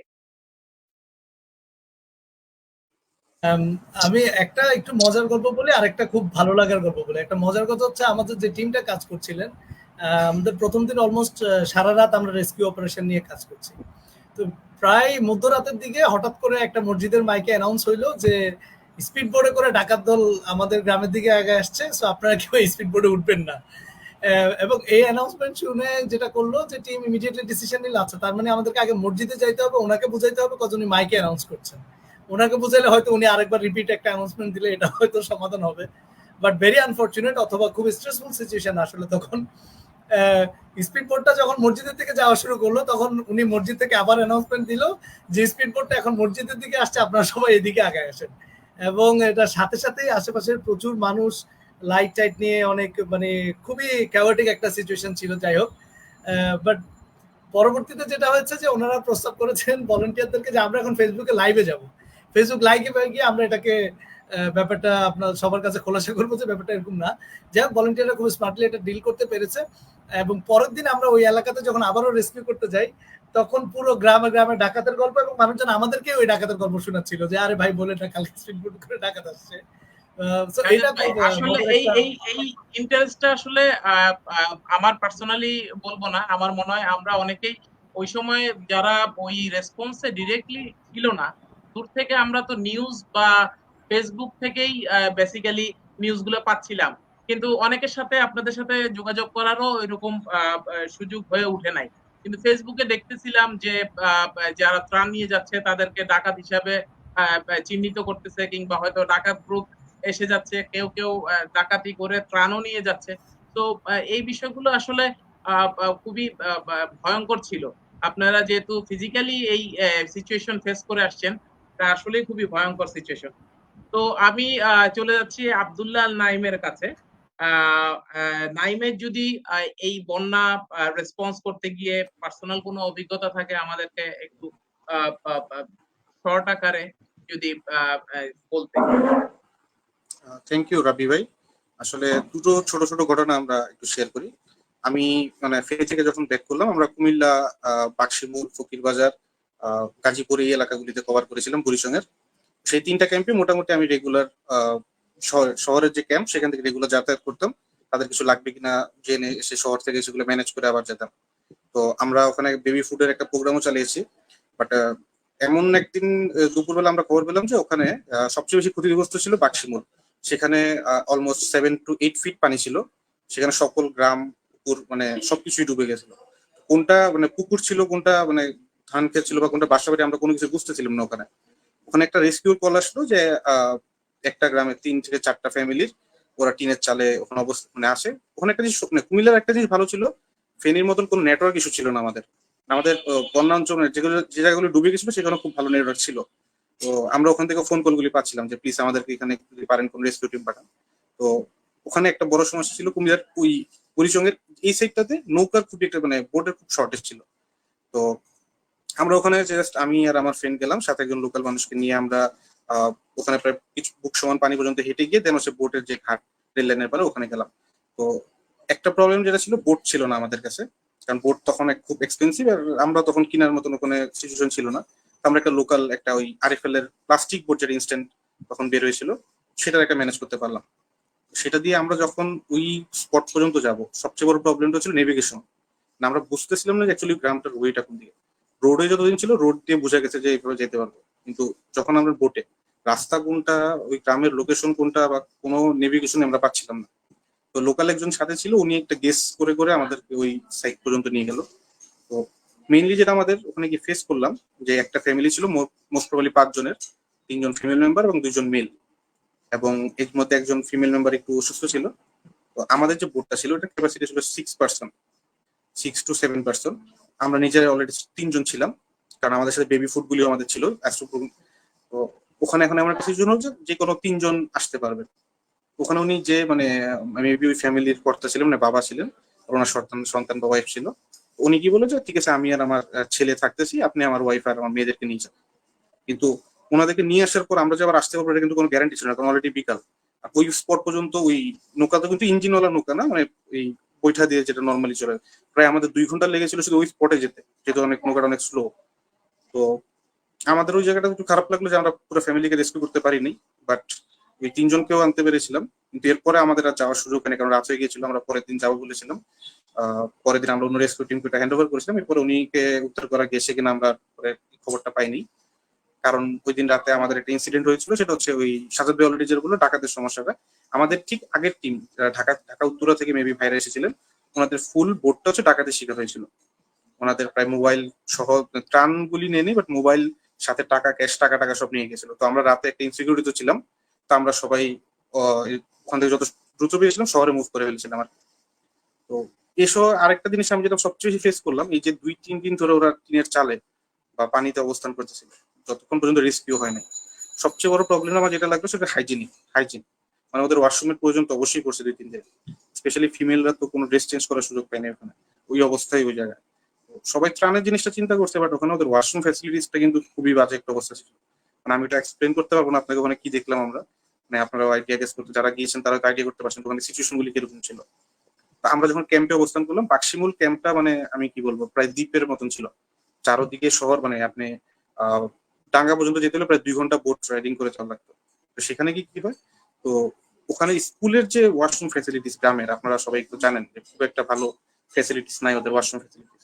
ক্যাম্পে ওয়াশরুম ছিল প্রায় 2টো, কিন্তু মানুষ ছিল প্রায় 100+। ওখানে একটা হিউজ মানে হাইজিনের খুব একটা বড় সমস্যা ছিল। এটা একটা আমি প্রবলেম ফেস করলাম। আর স্টোরিটা বললাম সেটাই। এছাড়া একটু ছোটখাটো অনেকগুলি স্টোরি ছিল, তবে মোরালে যেটা মানে আমি ফিল করলাম, লোকাল মানুষগুলি আসলেই আমাদেরকে অনেক হেল্প করছে। যদি আমরা এই হেল্প গুলি না পেতাম, হ্যাঁ দেখা গেছে যে আমরা তো আমি প্রায় 7 দিন এই রেস্কিউ কাজে ছিলাম। 7 দিনের ভেতর মোরালেস 5-6 দিন আমি হয়তো এমন এমন মানুষের বাসায় গিয়েছি তাদেরকে চিন্তাম না। হ্যাঁ, তারা নিজেরা টেনে নিয়ে গেছে, ভাই আজকে আমাদের বাসায় থাকেন, আমাদের বাসায় খান। মানে আমরা তাদের কাছে মেহমানের মতন ছিলাম। এই হেল্পটা আমরা আসলে আমাদেরকে আরো ইন্সপায়ার করছে যে না ঠিক আছে আমরা আরো একটু তাদের জন্য কি করতে পারি দেখি। আমরা যারা ফিল্ডে ছিলাম, আমাদের যত সিনিয়র ভাই ছিল বা ঢাকা থেকে যে টিমগুলি আসতেছিল, আমরা বলতাম যে ঠিক আছে এখানে আসেন, এখানে আসেন, এই হেল্পগুলি করেন। তো অ্যাকচুয়ালি আমি বলবো হ্যাঁ, সাজ্জাদ ভাইয়ের কথার সাথে আর একটু অ্যাড করি বা মনির ভাইরা যারা বললেন, ভালো খারাপ অভিজ্ঞতা হলে ভালোটা একটু বেশি পেয়েছি। আর যেটা দেখে আসলাম ফেনী, নোয়াখালী, কুমিল্লা, আমি 3টা জেলায় আমার যাওয়ার সুযোগ হয়েছিল। আই থিঙ্ক একটা বেটার বাংলাদেশ আমাদের সামনে হবে, যেখানে যে কোনো ধরনের, শুধু বন্যা না, যে কোনো ধরনের দুর্যোগে আমরা হয়তো সব শ্রেণী মানুষকেই পাবো, যেটা আমরা এই বনে মানে আমার এক্সপিরিয়েন্স থেকে আমি দেখে আসলাম। থ্যাংক ইউ রবি ভাই। Thank you. আমি একটু শরীফ ভাইয়ের কাছে যেতে চাই।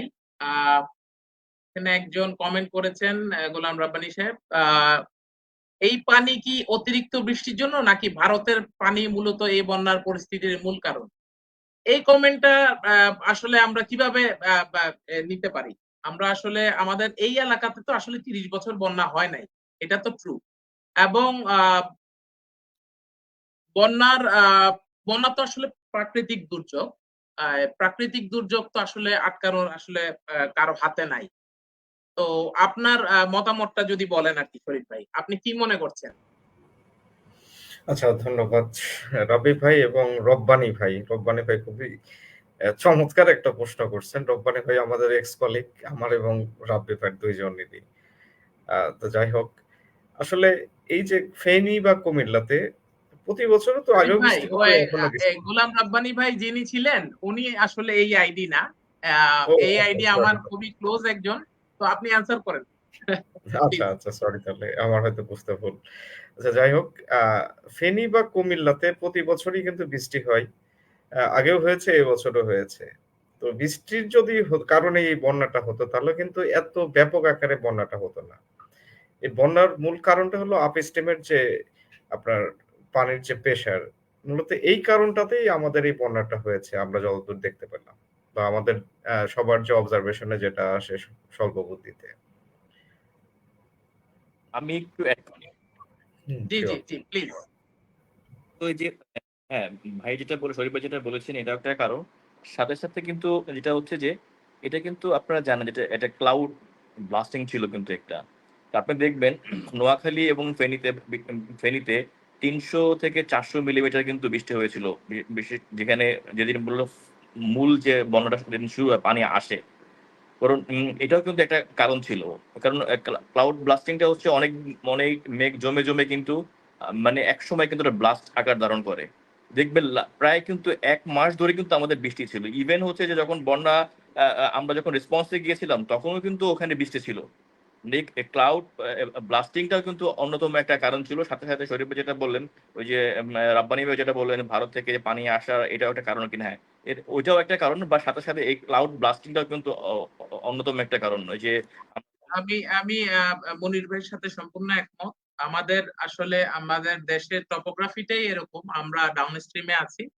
সো আপ স্ট্রিমে যদি কোনো আ বন্যার সৃষ্টি হয়, সেটা ডাউন স্ট্রিমে চাপ আসবেই। কিন্তু হয়তোবা আ আমরা আ মানে সঠিক সময়ে যদি অ্যালার্মটা আমাদের পেতাম, আ সেক্ষেত্রে হয়তোবা আমাদের ক্ষয়ক্ষতির পরিমাণটা কিছুটা কমানো যেত। তো আ আমি আমার পরের প্রশ্নে চলে যাচ্ছি আ আ সাজিদ ভাইয়ের কাছে। প্রাকৃতিক বন্যায় আসলে স্থানীয় যে লোকাল যেই ইকোনমিক্যাল যেই এক্টিভিটিস গুলো বা আ ব্যা ব্যা লাইফস্টাইল এটা কিভাবে আসলে প্রভাবিত হয় বলে আপনি মনে করেন? স্থানীয় ইকোনমির ক্ষেত্রে মনে করেন বিশেষ করে যারা কৃষিকাজ করে থাকেন, যারা চাষাবাদ করেন, যারা মৎস্যজীবী আছেন, আমি বলব যে এটা কমপ্লিটলি আরকি ডেস্ট্রয়েড। কিচ্ছু একটা মানে কিছুই পাবেন না ওনারা। ওনাদেরকে আবারই শূন্য থেকে শুরু করতে হবে বিভিন্ন জায়গাতে। আমি যদি ভুল না করে থাকি আমি কোনো একটা স্ট্যাটিস্টিক দেখতেছিলাম যেখানে বলা হচ্ছিল যে প্রায় আ ৮ 8 মিলিয়ন অর সামথিং একটা বড় ক্যালকুলেশন দেখানো হয়েছে যে এই অ্যামাউন্টের ক্ষয়ক্ষতি হয়েছে। ক্ষয়ক্ষতির পরিমাণটা যেটা নির্ধারিত হোক এটা হচ্ছে কিন্তু এখনকার ক্ষয়ক্ষতির পরিমাণ নির্ধারিত হয়েছে। কিন্তু আপনি যদি যেমন শুধুমাত্র আমরা মাছের দিকে যদি তাকাই, মাছের ঘের যাদের ছিল, বিশেষ করে মাছের পোনার ব্যবসা যাদের যাদের ছিল, এটা আমি একটু বলতে পারবো কারণ আমি নিজেই একজন খামারি। সো আমাদের কিন্তু এই একদম পুরো দমের একটা এই মাছের পোনা বিক্রির সিজন ছিল এটা, এই সময়টা। সো আমি ধরে নিচ্ছি যারা পোনা বিক্রির সাথে সম্পৃক্ত এরা সবাই এই পোনাটা পুরো বছরের পোনা প্রস্তুত করে অপেক্ষা করেন এই সময়টাতে, এই ২ মাস ৩ মাসের মধ্যে এটা বিক্রি করতে হয়। তো এটা কমপ্লিটলি আর কি ভেসে গেছে। আমাদের অনেকেরই আমাদের আশেপাশের আমাদের খামারে কম করে হলেও ৩০-৪০-৫০টার মতো হচ্ছে গরু, গবাদি পশু পাখি এখানে ছিল। মূলত গরু ছিল, গরু ছাগল ছিল কারণ আমাদের আশেপাশের বেশিরভাগ জায়গায় আসলে পানিতে ডুবে গেছে। রাস্তার ধারে মানুষজন যে সাধারণ মানুষজন খালি হাতে জাল দিয়ে যে পরিমাণ মাছ ধরছে ওইটাতেও বোঝা যাচ্ছে যে কি পরিমাণ মাছ অ্যাকচুয়ালি বাইরে বের আসছেন। ফিল্ডে যারা কাজ করেছেন তারা নিশ্চয়ই দেখছেন যে আশেপাশে মানুষ বেশ জাল মারছে, মাছ ধরছে।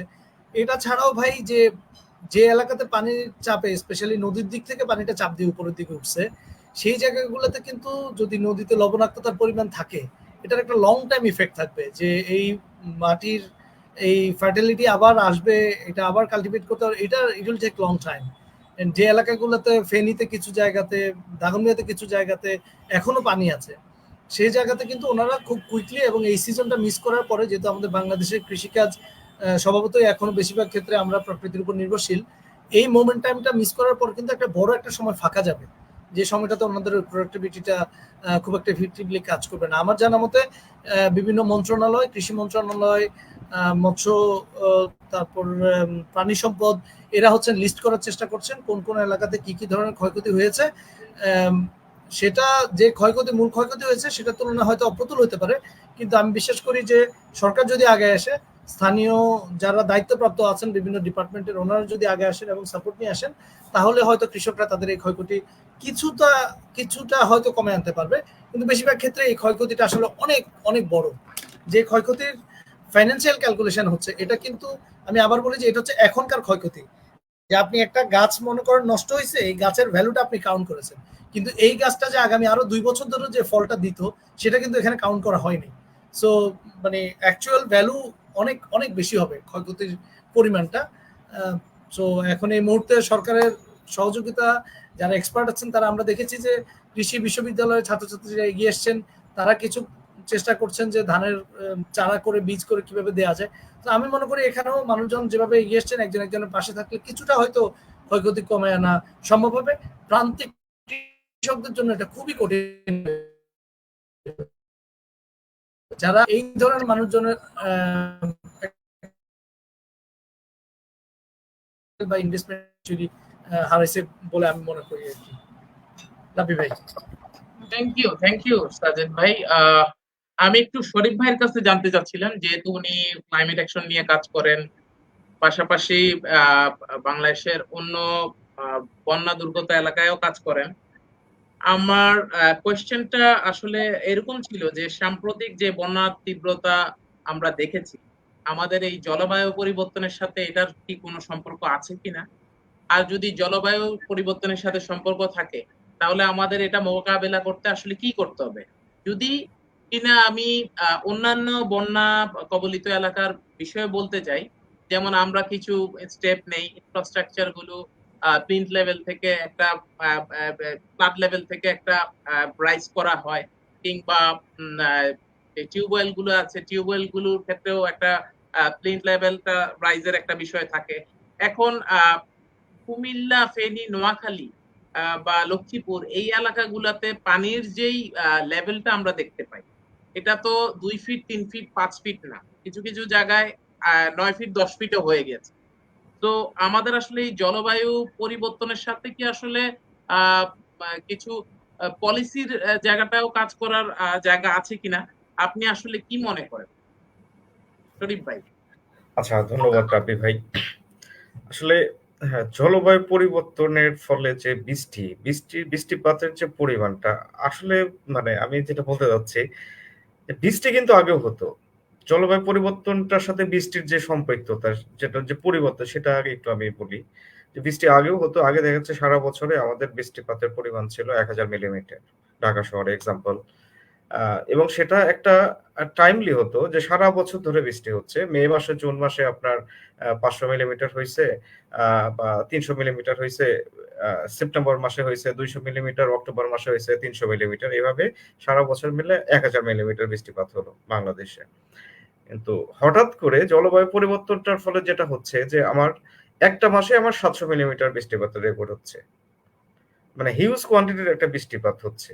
এই বৃষ্টিপাতটার যে পানিটা, এই পানিটা আমাদের ডিসচার্জ করার মতো যে ক্যাপাসিটি, আমাদের ড্রেনেজ সিস্টেম বা আদার্স যে ফ্যাসিলিটিস গুলো, আমাদের নদীর যে ক্যাপাসিটি, এই ক্যাপাসিটির যদি ওই হঠাৎ করে হিউজ পরিমাণ বৃষ্টির যে ডিসচার্জ করার ক্যাপাসিটি যদি না থাকে, তখনই কিন্তু আপনার এই বন্যার প্রকোপটা দেখা দিচ্ছে। আমার তাহলে কি হচ্ছে, আমার জলবায়ু পরিবর্তনের ফলে কিন্তু বৃষ্টির পাতের পরিবর্তনটা আসতেছে জলবায়ু পরিবর্তনের ফলে। তো সেই জন্য তার মানে আমরা বুঝতে পারতেছি যে আমাদের এই নদীমাতৃক দেশে আমাদের যে জি, নদীগুলো শুকিয়ে গেল, আর খাল নেই, খালগুলো সব বেদখল হয়ে গেল, এগুলাও তো কিছুটা ইম্প্যাক্ট করছে। কারণ আমার হ্যাঁ, যদি অবশ্যই। যেই পরিমাণ পানি আসতেছে, সেটা যদি ডিসচার্জ হওয়ার মানে ওয়ে থাকে, তাহলে তো আমার এই জলাবদ্ধতাটা থাকতেছে না, এই ফ্লাশ ফ্লাডও হচ্ছে না। কিংবা জি। পানির লেভেলটা রাইজ হলেও আমার ৯ ফিট ১০ ফিট উঠবে না। হয়তোবা সেটা ২ ফিট ৩ ফিট পর্যন্ত একটা অ্যালাউয়েবল লেভেলে আমরা রাখতে পারবো। তো সেই ক্ষেত্রে আমাদের আসলে কাজ করার জায়গা অবশ্যই আছে বলে মনে করি। জি, না, শরীফ ভাই অবশ্যই। প্লিজ। হ্যাঁ, অবশ্যই আমাদের কাজ করার অনেক জায়গা আছে। আ সবচেয়ে বড় কথা হলো আমাদের যে সাধারণ যে জনগণ আছে, আমাদের কমিউনিটি লেভেলে যে মানুষজনগুলো আছে যাদের মানে ফ্লাড প্রোন এরিয়া বা ফ্লাড এফেক্টেড আ ফ্লাড হতে পারে, বন্যা হতে পারে, বন্যা প্রবণ এলাকাগুলোর যে জনগণ আছে, তাদের ক্যাপাসিটি ডেভেলপ করা। তাদের ক্যাপাসিটি ডেভেলপ করার পাশাপাশি ওইখানকার আ যতগুলা কমিউনিটি ইনফ্রাস্ট্রাকচার আছে সেগুলা ক্লাইমেট রেজিলিয়েন্স ইনফ্রাস্ট্রাকচার বা ফ্লাড রেজিলিয়েন্ট ইনফ্রাস্ট্রাকচার করা যেতে পারে। এই বিষয়গুলো আমাদের দৃষ্টি রাখতে হবে। তারপরে আমাদের এই যে আপনি যেটা বললেন যে নদী বা খাল-বিলের যে আপনার ক্যাপাসিটি, এই ক্যাপাসিটি তো আস্তে, আস্তে যখন বৃষ্টি বাদল হয় বা আপস্ট্রিম থেকে যখন পানিগুলো আসে, এই নদীর কিন্তু ক্যাপাসিটি দিনে, দিনে কমে যাচ্ছে। আর যার ফলে নদীর ক্যাপাসিটি কমাতেই কিন্তু পানিগুলো আপনার আ উজানে চলে আসতেছে। কমিউনিটির মধ্যে পানিগুলো চলে যাচ্ছে। যার ফলে বন্যাগুলো হচ্ছে। আমি যখন নর্থ এ কাজ করি, আমাদের নর্থ এ কিন্তু আ যখন শীতের সিজন হয়, তখন নদী আর নদী দেখা যায় না। সবই কিন্তু চর। নদী বলে কিছুই থাকে না। নদী নাই। চর। এই চরের উপর দিয়ে আর কতটুকু পানি প্রবাহিত হতে পারে? সব পানি তখন কি হয়? আস্তে, আস্তে কমিউনিটির মধ্যে চলে আসে। এইজন্যে আমাদের এই নদীগুলোও কিন্তু ড্রেজিং করে বা নদীর ধারণ ক্ষমতা বা আমাদের খাল-বিলের ধারণ ক্ষমতা বা আগে যেমন ছিল সেই অবস্থাটা নিয়ে আসলে কিন্তু অনেকটা সমাধান হয়ে আসতে পারে। আর কমিউনিটির মানুষদেরকে আমরা এই যে যেটা এর আগে বললাম যে আমরা বিভিন্ন প্রকার ট্রেনিং দেই। আমাদের নর্থ এ আমাদের ফ্লাড নিয়ে কাজ করার হিউজ এক্সপেরিয়েন্স আছে। তো তাদের নিজেদের ক্যাপাসিটিটা ডেভেলপ করা। তারা কিভাবে যে আকস্মিক বন্যা বা আপনার প্রতি বছর যে বন্যাটা হয়, এই বন্যা থেকে তারা কিভাবে সহজে পরিত্রাণ পেতে পারে বা তাদের ক্ষয়ক্ষতি কিভাবে কমাতে পারে, সেই বিষয়গুলোর উপরে তাদেরকে হিউজ পরিমাণ প্রশিক্ষণ দেওয়া যেতে পারে। আর আমাদের যেহেতু ইয়ুথ একটা বড় একটা আমাদের শক্তি। তো তাদেরকে আমরা ভলান্টারিজমটা তাদের মধ্যে নিয়ে আসতে পারি। পাশাপাশি তাদের বিভিন্ন রকমের ক্যাপাসিটি ডেভেলপমেন্ট এর কাজ করতে পারে। যেমন কিভাবে safely search and rescue operation করতে পারে। বন্যার সময় কিভাবে তারা ফার্স্ট এইড এর ট্রেনিংটা প্রোভাইড করতে পারে বন্যার সময়। আ এই বিষয়গুলো আমরা কিন্তু তাদের ট্রেনিং এর মাধ্যমে তাদের ক্যাপাসিটিটা ডেভেলপ করতে পারি in future for next flood preparedness এর জন্যে। আহ আর আরেকটা লাস্টে আপনি কি জানি বলতে চাচ্ছিলেন ভাই? না, কমিউনিটির আমি যেটা ইনফ্রাস্ট্রাকচার। বলছিলাম, আমার আসলে মূল কনসার্নটা হচ্ছে এই যে বন্যা হলো কুমিল্লা, ফেনী, নোয়াখালী, লক্ষ্মীপুর, এটা তো সচরাচর কোনো ঘটনা না। তার না। মানে কি আমরা আশা করব সামনের বছরও আবার বন্যা হবে, এই লেভেলেই হবে, বা এইটা আসলে মানে আমরা কিভাবে প্রিপেয়ারনেস এর জায়গাটা আমরা কিভাবে আসলে অ্যাড্রেস করব? কারণ আমরা আপনি যেটা বললেন নর্থ এর দিকে ওইটা তো আপনার প্রতিনিয়ত বন্যা হচ্ছে। তাদেরকে ওইভাবে প্রশিক্ষণ দেওয়া হচ্ছে। তাদের প্রিকশন এর ব্যবস্থা করা হচ্ছে। তো এই এলাকাগুলাতে আসলে কিভাবে আপনি চিন্তা করছেন? আচ্ছা, সাজিদ ভাই একটা কথা বলেছিল যে আমাদের নর্থ এ হলো যে যারা আছেন, যেসব মানুষজন আছেন তারা কিন্তু ইন্ডিজিনিয়াস নলেজ একটা আছে। সেই তাদের কিন্তু এই ইন্ডিজিনিয়াস নলেজ এর জন্য তাদের কিন্তু বন্যা হলেও তাদের ওই ক্ষয়ক্ষতিটার মাত্রাটা খুব কম হয়। কিন্তু এখন ফেনী বা নোয়াখালী বা লক্ষ্মীপুর বা কুমিল্লাতে কিন্তু তাদের এই বন্যা রিলেটেড ইন্ডিজিনিয়াস নলেজ কিন্তু তাদের নাই। যে তারা কিন্তু বুঝতেও পারতেছে না যে আমার বন্যাটা কখন আসতেছে, কিভাবে আসবে। তো এজন্য আমরা আমাদের সরকার এবং পাশাপাশি আমাদের যারা এনজিও, আইএনজিওস আছে তারা কিন্তু অলরেডি আমাদের হলো আর্লি ওয়ার্নিং সিস্টেম নিয়ে আমরা কাজ করা শুরু করেছি।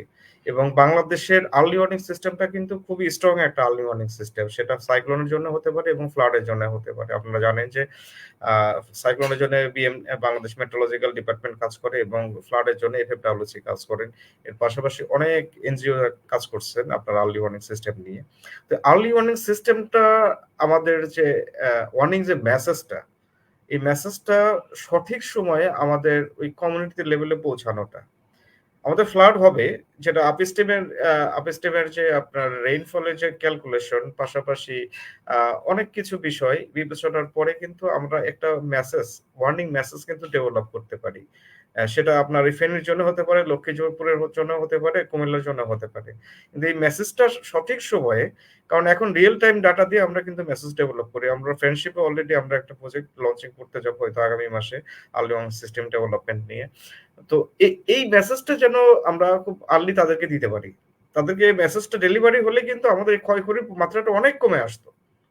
যেমন সকালে আসছে আপনার উঠানে পানি আছে হাঁটু পর্যন্ত, এটা যে রাত্রেবেলা যে তার চাল পর্যন্ত চলে যাবে এই মেসেজটা কিন্তু আমরা কেউ তাকে দিতে পারি নাই। আর না দেওয়ার জন্য কিন্তু তাদের ক্ষয়ক্ষতির মনোভাবটা বেড়ে গেছে। সো এই আর্লি ওয়ার্নিং সিস্টেমটা খুবই ইম্পর্টেন্ট আপনার যে কোনো ফ্লাডের প্রিপারনেস এর জন্য। এই জিনিসটা আমার মনে হয় খুব গুরুত্ব দেওয়া উচিত সবারই, আর পাশাপাশি তাদের থ্যাংক ইউ ক্যাপাসিটি ডেভেলপটা। থ্যাংক ইউ শরীফ ভাই। আমি আসলে আমরা প্রোগ্রামের প্রায় শেষের দিকে চলে আসছি। তো আমরা একটু ওয়ে ফরওয়ার্ড নিয়ে কথা বলতে চাই। অলরেডি আমাদের ডিসকাশনে কিছু ওয়ে ফরওয়ার্ড চলে আসছে। আহ, আমি সাজিদ ভাইয়ের কাছে একটু জানতে চাচ্ছি আসলে এই ভবিষ্যতে যেই এই আকস্মিক বন্যা এইটার প্রভাব কমানোর জন্য স্বল্পমেয়াদী কিংবা দীর্ঘমেয়াদী কি কি কৌশল আসলে আমরা বিবেচনা করতে পারি, মানে আপনার পার্সোনাল অভিজ্ঞতা বা আপনার ওপিনিয়ন থেকে যদি একটু বলেন। পার্সোনাল অভিজ্ঞতা থেকে বলতে গেলে আমার বলার সুযোগ একটু ভালো আর কি। যেমন ইন্ডিয়ার পানি চলে আসাটা it's not only factor, but it is one of the important factor. এবং আমরা গ্লোবাল আর্লি ওয়ার্নিং যে মডেলগুলো দেখি, ইউরোপিয়ান আর্লি ওয়ার্নিং মডেল বলেন, গ্লোবাল আর্লি ওয়ার্নিং মডেল বলেন, ওই মডেলগুলো যখন ফলো করি তখন কিন্তু আমরা আইএমডির model one of the important model হিসেবে ফলো করি। কারণ আইএমডির মডেলের অ্যাকুরেসি বলেন, আইএমডির মডেলের মানে বাংলাদেশের স্পেশালি এই আমাদের এশিয়ার কনটেক্সটে আইএমডি মডেলের অ্যাকুরেসি কিন্তু খুব ভালো। সো এটা অনেক সারপ্রাইজ যে আমাদের সাথে ইন্ডিয়ার একটা দ্বৈত চুক্তি আছে, এখানে নির্দিষ্ট করে বলা আছে যে কতদিন আগে আমাদেরকে তারা অ্যাওয়ার্ড করতে হবে, আর্লি ওয়ার্নিং দিতে হবে, মেসেজ দিতে হবে, আমাদেরকে রেডি হওয়ার সুযোগ করতে হবে। এই সুযোগটা দেওয়া হয় নাই, মানে it's not been a practice for quite a long time. But যেহেতু এটা আমার রাইটসের বিষয়, আমি বিশ্বাস করি এটা আমার এখনো কথা বলার সুযোগ আছে যে এবারও এটা প্র্যাকটিসে ওরা করে নাই। আপনি রাতের মাঝখানে রাতে অ্যানাউন্স করে, লোকাল অ্যানাউন্স করে পরের দিন পানি ছেড়ে দিতে পারেন না। এবং যে স্টেটমেন্টগুলো দেওয়া হয়েছে যে পানির চাপে যদি বাঁধের মুখ খুলে যায়, ওই বাঁধ তাহলে নির্মাণই করার দরকার নাই আর কি। আপনি যেহেতু ব্যক্তিগতভাবে বলেন, এই কারণে একদম ব্যক্তিগত জায়গা থেকে এটা বললাম।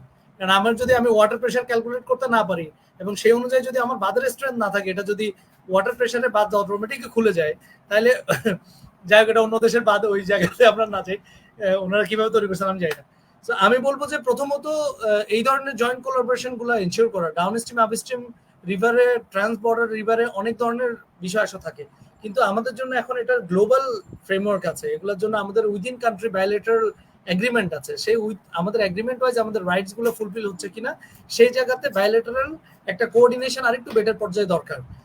আমাদের নিজেদের আর্লি ওয়ার্নিং সিস্টেম অনেক ইমপ্রুভ আছে ডিউ টু এটার মানে রুট গুলার কারণে। কজ আমাদের মানুষজন অনেক শুনে, এখনো মানুষজন অনেক প্রোঅ্যাক্টিভ অ্যাকশন নেয়, কিন্তু সাইন্টিফিক ডাটা অ্যানালাইসিসে আমাদের কিছু উইকনেস আছে। শরীফ ভাই হয়তো আর ভালো বলতে পারবে, এটা শুধুই আমার নিজের চিন্তার জায়গা থেকে বলা, যে আমরা এখনো খুব একটা ভালো করতে পারছি না ওই জায়গা থেকে, যাতে আমাদের ডাটা অ্যাকুরেসি বা এই ধরনের ইনফরমেশন এভিডেন্স বেস যেটা করতে পারি, আর্লি ওয়ার্নিংটাকে আরেকটু ইম্প্যাক্ট বেস করার সুযোগ আছে। আমার একজন সাধারণ কৃষক, সাধারণ মানুষ, উনি যাতে শুধুমাত্র বাতাসের স্পিড কত, কত দূরত্ব সাইক্লোন আছে, কবে নাগাদ হিট করবে, কোন দিক দিয়ে যাবে, শুধুমাত্র এটা যাতে না শুনে, এটার পাশাপাশি যাতে উনি বুঝতে পারে যে আমি যখন সাইক্লোন সিগন্যাল পাস বলছি, এই সাইক্লোন সিগন্যাল পাসটা আসলে ওনার জন্য কি মিন করে। অথবা আমি যখন বলছি ডেঞ্জার লেভেল থেকে 5 সেন্টিমিটার উপর দিয়ে পানিটা যাবে, তাহলে এটা অ্যাকচুয়ালি ওনার জন্য কি মিন করে। এই একটু ইম্প্যাক্টফুল করা এই আর্লি ওয়ার্নিং সিস্টেমগুলোকে, এইগুলা শর্ট টাইমে এই ধরনের জিনিসপত্র আমরা করতে পারি। কিছু অলরেডি ডিসকাস হয়েছে যে আমরা আরো ভলেন্টিয়ার ট্রেন করা, কমিউনিটি অ্যাওয়ারনেস তৈরি করা, এবং এই যে নতুন ডাইমেনশন, নতুন জায়গাতে যে এফেক্ট গুলো হচ্ছে, নতুন নতুন ডিজাস্টার বলেন, আমরা নতুন করে এক্সপেরিয়েন্স করছি। সো হয়তো আমাদের হটস্পটটাকেই নিয়ে আরেকবার একটু অ্যানালাইসিস করার সুযোগ আছে, যে পসিবিলিটিস প্রবাবিলিটিস কি কি আছে, যে কোন কোন জায়গাতে নতুন ডাইমেনশনে এই ধরনের ডিজাস্টার হইতে পারে, সম্ভাবনা কি আছে। লং রানে যদি আমি একটু ছোট করে বলতে চাই, সেটা হচ্ছে আমাদের শিশুদেরকে বেশিরভাগ সময় আমরা ওভারলুক করি প্রিপেয়ারনেসের ক্ষেত্রে। আমাদের একাডেমিক্যালি এই জিনিসগুলোকে অ্যাড করা, আমার কোস্টাল বেল্ট গুলোতে আমার cyclone preparedness, tidal shirt preparedness, আমার সিএসটি এরিয়াতে আমার ফ্ল্যাশ ফ্লাড, ল্যান্ডস্লাইড, আমার ফ্লাড জোন এরিয়াতে, ফ্লাড এরিয়াতে রিলেটেড লার্নিং, হাওর বেসিনে হাওরের জন্য, এই ধরনের একটু এডিশনাল কিছু পড়াশোনা, এটা আমাদের ক্লাসের মধ্যে থাকতে হবে। আমার প্রাইমারি স্কুল থেকে এটার ভিতর দিয়ে আমাকে আসতে হবে। ভাই আমরা বাংলাদেশে থাকি, আমার এই দেশ যতদিন আছে, এই দেশ থাকলে এটার সাথে দুর্যোগ এই ধরনের আসতে থাকবে। আমি আমার এই জেনারেশন রেডি করার পাশাপাশি যদি আমার আপকামিং জেনারেশন রেডি না করি, দে ওন্ট বি রেডি। তারাও কিন্তু এরকম কোনো একটা বিপদে হয়তো ঝাঁপাই পড়বে নিজের রিস্কটা ক্যালকুলেট না করেই। তো আমি বলবো যে একাডেমিক্যালি এটাকে এখনো অলরেডি আছে, আমাদের কিছু কিছু একাডেমিক ইমপ্রুভ করছে অনেক, অনেক এনজিও এবং আইএনজিওর কন্ট্রিবিউশন আছে, ইউএন এর কন্ট্রিবিউশন আছে। এই জিনিসগুলো নিয়ে গভর্নমেন্টের সাথে তো অনেক ডাউন দেবার হয়েছে, অনেক কনসালটেশন হয়েছে এবং ফাইনালি ইজ দেয়ার। বাট এটাকে আরো একটু কম্প্রিহেন্সিভ করার সুযোগ আছে বলে আমি মনে করি। পাশাপাশি resilience is very good to know, very good to hear কি যে মনে হয় যেটা খুব ভালো। বাংলাদেশের কনটেক্সে এটা অনেক ক্ষেত্রে রেজিলিয়েন্স ইন্টারভেনশন গুলো খুব এক্সপেন্সিভ। সো ওই জায়গা থেকে আরেকটু লো কস্ট ইন্টারভেনশন কি নিয়ে আসা যায়, যাতে আমরা রেজিলিয়েন্স ইন্টারভেনশনে নিয়ে আসতে পারি, ইন্ট্রোডিউস করতে পারি, বাট সেটা যাতে আমাদের মতো একটা দেশের জন্য, আমাদের অর্থনীতির জন্য সেটা যাতে কমফোর্টেবল হয় আর কি। এবং সেটা সুযোগ আছে, অনেক প্র্যাকটিস আছে, বুয়েটের মতো অনেক এর ধরনের স্পেশালাইজড অনেক জায়গা আছে যেখানকার স্টুডেন্টরা প্রোঅ্যাক্টিভলি এগুলো নিয়ে কাজ করতে চায়। আমি মনে করি স্টুডেন্টদেরকে দেশের জাতীয় সমস্যার সমাধানে তাদের অ্যাক্সেস দেওয়া উচিত, তাদেরকে একটু আগায় আনা, তাদেরকে একটু সুযোগ করে দেওয়া যে তারা একটা মডেল নিয়ে আসুক, তারা একটা স্টাডি করুক, তারা একটা আইডিয়া নিয়ে আসুক, এবং সেটা যাতে অন্তত ছোট পরিসর হলেও প্র্যাকটিস করার সুযোগ থাকে। এই প্র্যাকটিসগুলোর ভেতর দিয়ে আসলে আই হোপ লং রানে আমরা আমরা আর একটু বেটার প্রিপেয়ার হতে পারবো। ওভার টু ইউ রাব্বি ভাই। থ্যাংক ইউ সাজিদ ভাই, অনেক সুন্দর আমাদের পরামর্শ গুলো আমরা সেভাবেই ইনশাআল্লাহ আগাবো হয়তোবা। একজন ভিউয়ার্স কমেন্ট করেছে, আপনি একটু যদি দেখতেন। আহ, সে বলতে চাচ্ছে আসলে আমাদের এই গ্রাজুয়েশনের পরপরই একটা ইমার্জেন্সি রেসপন্স ট্রেনিং এর যদি 1 বছরের একটা ব্যবস্থা করা যায়, বা ফার্মিং কিংবা ইমার্জেন্সি ফার্মিং বা এগ্রিকালচারাল ট্রেনিং নিয়ে কাজ করা যায়। এটা আসলে এটার সম্বন্ধে আপনার মতামত কি? আমি শুধু ছোট করে যেটা বলবো সেটা হচ্ছে ডেডিকেটেডলি 1 ইয়ার ট্রেনিং যদি করতে চান আপনি, তাহলে এটা কে করবে, এটা একটা বড় কোশ্চেন থেকে যায়। আমরা একটু আগে যেটা প্রস্তাব করছিলাম, যদি এটা আমার একাডেমির পার্ট হয়, তাহলে আমি এটা পড়ে শিখেই জেনেই বড় হব। তো তখন হয়তো এই জিনিসটা কাভার হয়ে যাবে। আদার দেন রেসপন্স ট্রেনিং, এগুলো একটু মানে টেকনিক্যাল ব্যাপার আছে এখানে অ্যাকচুয়ালি, যে কাদেরকে আপনি ট্রেনিং করাবেন, তাদের বেসিক স্কিলস কি থাকবে, তাদের কাছ থেকে কি আপনি আশা করবেন। এবং রেস্কিউ ট্রেনিং, ইমার্জেন্সি ট্রেনিং জিনিসগুলো খুবই ইন্টারেস্টিং, কজ এটা অনেক adventurous, at the same Times এটা উইথ হাই রিস্ক। এটার সাইকোসোশ্যাল রিস্ক আছে, মেন্টাল হেলথের রিস্ক আছে, আপনার ফিজিক্যাল ফিটনেসের রিস্ক আছে। মানে আমি বলছি না যে কেউ আনফিট, সবাই আমরা এক একটা ভিন্ন ভিন্ন কনটেক্সটে আমরা ফিট, কিন্তু ডেডিকেটেডলি এই কাজগুলা আমরা যদি সিস্টেমের মধ্যে না নিয়ে আসি, আলাদা কোনো এনজিও, আলাদা কোনো অর্গানাইজেশন আলাদাভাবে করতে গেলে এটা ওনাদের জন্য অনেক কমপ্লিকেটেড হয়ে যাবে।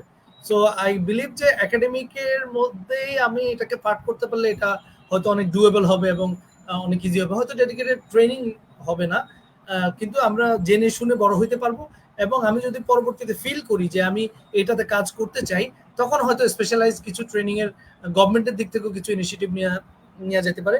আমি ব্যক্তিগতভাবে যতটুকু জানি যে যেমন আমার অর্গানাইজেশন জায়গা থেকে আমরা ডিওআইডির সাথে দীর্ঘদিন কাজ করতেছি। রিসেন্টলি আমরা আরো রিগোরাসলি এবং দুর্যোগ ব্যবস্থাপনা সহ যুব উন্নয়নের সাথে আমরা কাজ করতেছি, এবং আমরা এই বছরের মধ্যে টার্গেট রেখেছি যে যুব উন্নয়নের সাথে নিয়ে আমরা কিভাবে আমাদের যুবকদেরকে beyond our project participant target, আমরা কিভাবে সাধারণ যুবকদেরকে এটাতে ট্রেন করতে পারি। আই এম শিওর যে এরকম অনেক অর্গানাইজেশন চিন্তা করতেছে। সো আশা করি কামিং ডেজ গুলোতে আপনারা আরো কিছু রেজাল্ট দেখতে পারবেন আর কি। কিন্তু সরকার should be the ultimate authority to ask the questions, to make them accountable, and NGO বলেন, নন গভর্নমেন্ট অর্গানাইজেশন, আমাদের কাজই কিন্তু সরকারকে সাপোর্ট দেওয়া। সো সরকারকেই ইনিশিয়েটিভ নিতে হবে, সরকারকে আগে আসতে হবে। সেখানে আমরা আমাদের জায়গা থেকে এবং সবাই সবার জায়গা থেকে কিভাবে কন্ট্রিবিউট করতে পারে সেই রোড ম্যাপটাও দিয়ে দিতে হবে, যাতে আমরা সেই জায়গাতে কন্ট্রিবিউট করতে পারি। ধন্যবাদ রাবি ভাই। Thank you very much. আমি একটু মনির ভাইয়ের কাছে আসছি ওয়ে ফরওয়ার্ড নিয়ে। তো মুনির ভাই আমাদেরকে যদি ক্লোজিং রিমার্কসে যদি বলতেন যে আসলে আকস্মিক বন্যার জন্য যে ভালো মানে আমাদের এইবারের যে প্রস্তুতি ছিল, এটাকে আরো ভালো প্রস্তুতি হিসাবে বা সাড়া দেওয়ার জন্য আমাদের যে আর্লি ওয়ার্নিং সিস্টেম আমরা আলোচনা করেছি, সেটা আসলে কতটা ইফেক্টিভ হবে, বা আমরা আসলে এটা নিয়ে কতদূর কাজ করতে পারি, আপনার মতামতটা আপনি জানান। ধন্যবাদ রবি ভাই। আমরা আগেই বলেছি আমাদের এখানে ফেনী নোয়াখালী এটা কিন্তু একটি ডিফারেন্ট লোকেশন। যেটা বলেছে লাস্ট 31 ইয়ার্স এর মধ্যে কিন্তু এক্সপেরিয়েন্সটা নাই। অন্য এলাকাতে কিন্তু আমরা কিন্তু অলরেডি যেটা বললো ইন্ডিজিনিয়াস যে নলেজটা আছে তারা কি করতে হবে সবই কিন্তু জানে। হ্যাঁ, তারা সবই জানে। যেমন হচ্ছে যে তারা সাইক্লোন যখন ওয়ার্নিং দেয় তখন হচ্ছে তাদের হচ্ছে গৃহপালিত পশুগুলো যেগুলো আছে সেগুলো নিয়ে যায় বিভিন্ন জায়গাতে, উঁচু জায়গাতে বাদে হোক যেখানে হোক না কেন। আপনি দেখবেন এবার কিন্তু অনেক দেখবেন যে গবাদি পশু কিন্তু মারা গিয়েছে। হুম, এটা হচ্ছে যে এখানে সবচেয়ে বড় একটা যে জিনিসটা হয়েছে যে ইনফরমেশন ট্রাস্ট একটা কিন্তু জিনিস। ইনফরমেশন ট্রাস্ট এবং ইনফরমেশন গ্যাপ। ইনফরমেশন ট্রাস্ট আমি এর জন্যই বলছি কারণ এলাকার লোকজন ছিল যে যেহেতু 31 ইয়ার্স এর মধ্যে কোনো বন্যা হয় না এখানে তেমন হয়তো হবে না। আমাদের কিন্তু যে কিছু ওয়ার্নিং দেওয়া হচ্ছিল যে এখানে প্রচুর বৃষ্টি বৃষ্টি হচ্ছে এখানে বন্যা হতে পারে, বাট ওই এলাকার লোকজন কিন্তু এই ট্রাস্টটা করে নাই। আর সবচেয়ে বড় কথা হচ্ছে যে উম, যে কোঅর্ডিনেশন যেমন আমাদের centre for environmental and geographic information service আছে, মেট্রোলজিক্যাল ডিপার্টমেন্ট আছে, তারপর ফ্লাড আপনার ব্রডকাস্টিং ডিপার্টমেন্ট আছে। এদের মধ্যেও কিন্তু একটা কোঅর্ডিনেশন একটা গ্যাপ ছিল। হ্যাঁ, এদের মধ্যে গ্যাপটা থাকার কারণ এই জন্যই বলবো কারণ তারা কিন্তু এটা আমাদের কিন্তু জানা উচিত ছিল তাদের, বিশেষ করে তাদের এই বিষয়ে তারা এক্সপার্ট। ওখানে ইন্ডিয়াতে বৃষ্টি হচ্ছে, ইন্ডিয়াতে ওয়েদার অবস্থা কিরকম, আমাদের এখানে ওয়েদার কিরকম, এটার উপর ডিপেন্ড করেই কিন্তু তারা কিন্তু ওভাবে একটা আর্লি ওয়ার্নিং সিস্টেম দেওয়া উচিত ছিল যে এখানে কিন্তু এই ধরনের কিছু হতে পারে। এইখানে একটা গ্যাপ ছিল এবং ট্রাস্টের জায়গাতেও একটা গ্যাপ ছিল। আর একটা এর জন্য যেটা করতে হবে যে আমাদের এই বিশেষ করে ফোরকাস্টিংটা এটার জন্য আমরা মাল্টি লেভেলের বিভিন্ন রকমের আমরা চ্যানেল বা মিডিয়া আমরা ইউজ করতে পারি, ইনক্লুডিং সোশ্যাল মিডিয়া। কারণ আমাদের সবাই কিন্তু দেখা যাচ্ছে যে টিভি বা পেপার এগুলো পড়ে না, এর জন্য সোশ্যাল মিডিয়া কিন্তু আমরা কিন্তু এখানে ইউজ করতে পারি। এইটা একটা জায়গা। আরেকটা হচ্ছে যে ওই একটু এক ভাই বলেছিলেন যে 1 ইয়ারের ট্রেনিং, এখানে আমারও একটা চিন্তা ছিল যেমন হচ্ছে যে ক্রাইসিস ম্যানেজমেন্ট টিম, মানে আমাদের একটা ক্রাইসিস ম্যানেজমেন্ট টিম থাকবে, সেটা হতে পারে কিছু পোর্শন ফ্রম দা বাংলাদেশ সেনাবাহিনী বা পুলিশ বা লোকাল ইউথ বা যে হোক না কেন, গভর্নমেন্টের এই লেভেলে চিন্তা করতে হবে crisis management team. Not only that, it also the like with মানে পর্যাপ্ত পরিমাণ তাদের সেরকম ইকুইপমেন্ট থাকতে হবে, নলেজ থাকতে হবে, এরকম একটা টিম থাকা যেটা এই ধরনের রেসপন্সে আপনার তারা যেন সাপোর্ট দিতে পারে। আপনি জানেন ভারতে এই যে কিছুদিন আমার সালটা মনে নাই যে বম্বেতে যে এবং চেন্নাইতে একটা বন্যা হয়েছিল এবং তারা হচ্ছে যে যখন এসে সাইক্লোন সেন্টারে যখন আশ্রয় নিয়েছিল, সাইক্লোন সেন্টার প্রায় ডুবে গিয়েছিল। ইভেন হচ্ছে যারা এই ওই বাহির রাস্তায় ছিলেন তারা কিন্তু ঠিকমতো বাসায় হইতে পারেনি। ওই সময় কিন্তু তাদের একটা এরকম একটা ক্রাইসিস ম্যানেজমেন্ট টিম ছিল যারা কিন্তু এক্সপার্ট এবং ওয়েল ইকুইপড, তারা কিন্তু এই জায়গায় কাজ করেছিল। আমাদের এই জায়গাটাকে চিন্তা করা উচিত। আর বিশেষ করে যে আমাদের আরো হচ্ছে যে এই এই বিষয় বিশেষ করে এই যে আপনার যে আমরা এনভায়রনমেন্টাল যে অ্যাসেসমেন্ট এবং কিছু আরো রিসার্চ করা উচিত। আমাদের এই বিষয়টা রিসার্চ করা উচিত এবং সাথে সাথে এই আমাদের যে যে আর্লি ওয়ার্নিং সিস্টেম এটার প্রপার মনিটরিংটা করা উচিত এবং এখানে আরো দরকার হলে আরো এক্সপার্ট আরো নিয়োগ দেওয়া উচিত। আর সর্বোপরি যেটা হচ্ছে যে অ্যান্টিসিপেটরি হিউম্যানিটেরিয়ান অ্যাপ্রোচ, যেটা হচ্ছে যে আমার এই যে লোকাল নলেজ অ্যাডাপ্টেশনটা হবে এবং বিশেষ করে লোকাল কমিউনিটি ইনভলভ করা, সাথে সাথে এদেরকে বিভিন্ন ধরনের ট্রেনিং বলি বা হচ্ছে যে ট্রেনিং মকড্রিল থাকবে এবং ইভাকুয়েশন সিস্টেম এটা এস্টাবলিশ। মানে এই জিনিসগুলো যদি আমরা কাজ করি তাহলে আমার মনে হয় এই জায়গাতে মানে এই জায়গাতে আমাদের কাজ করার সুযোগ আছে, মানে ইন ফিউচারে যেন আমাদের এরকম পরিস্থিতি না পড়তে হয়। এই ছিল ওভার টু ইউ রাফি ভাই।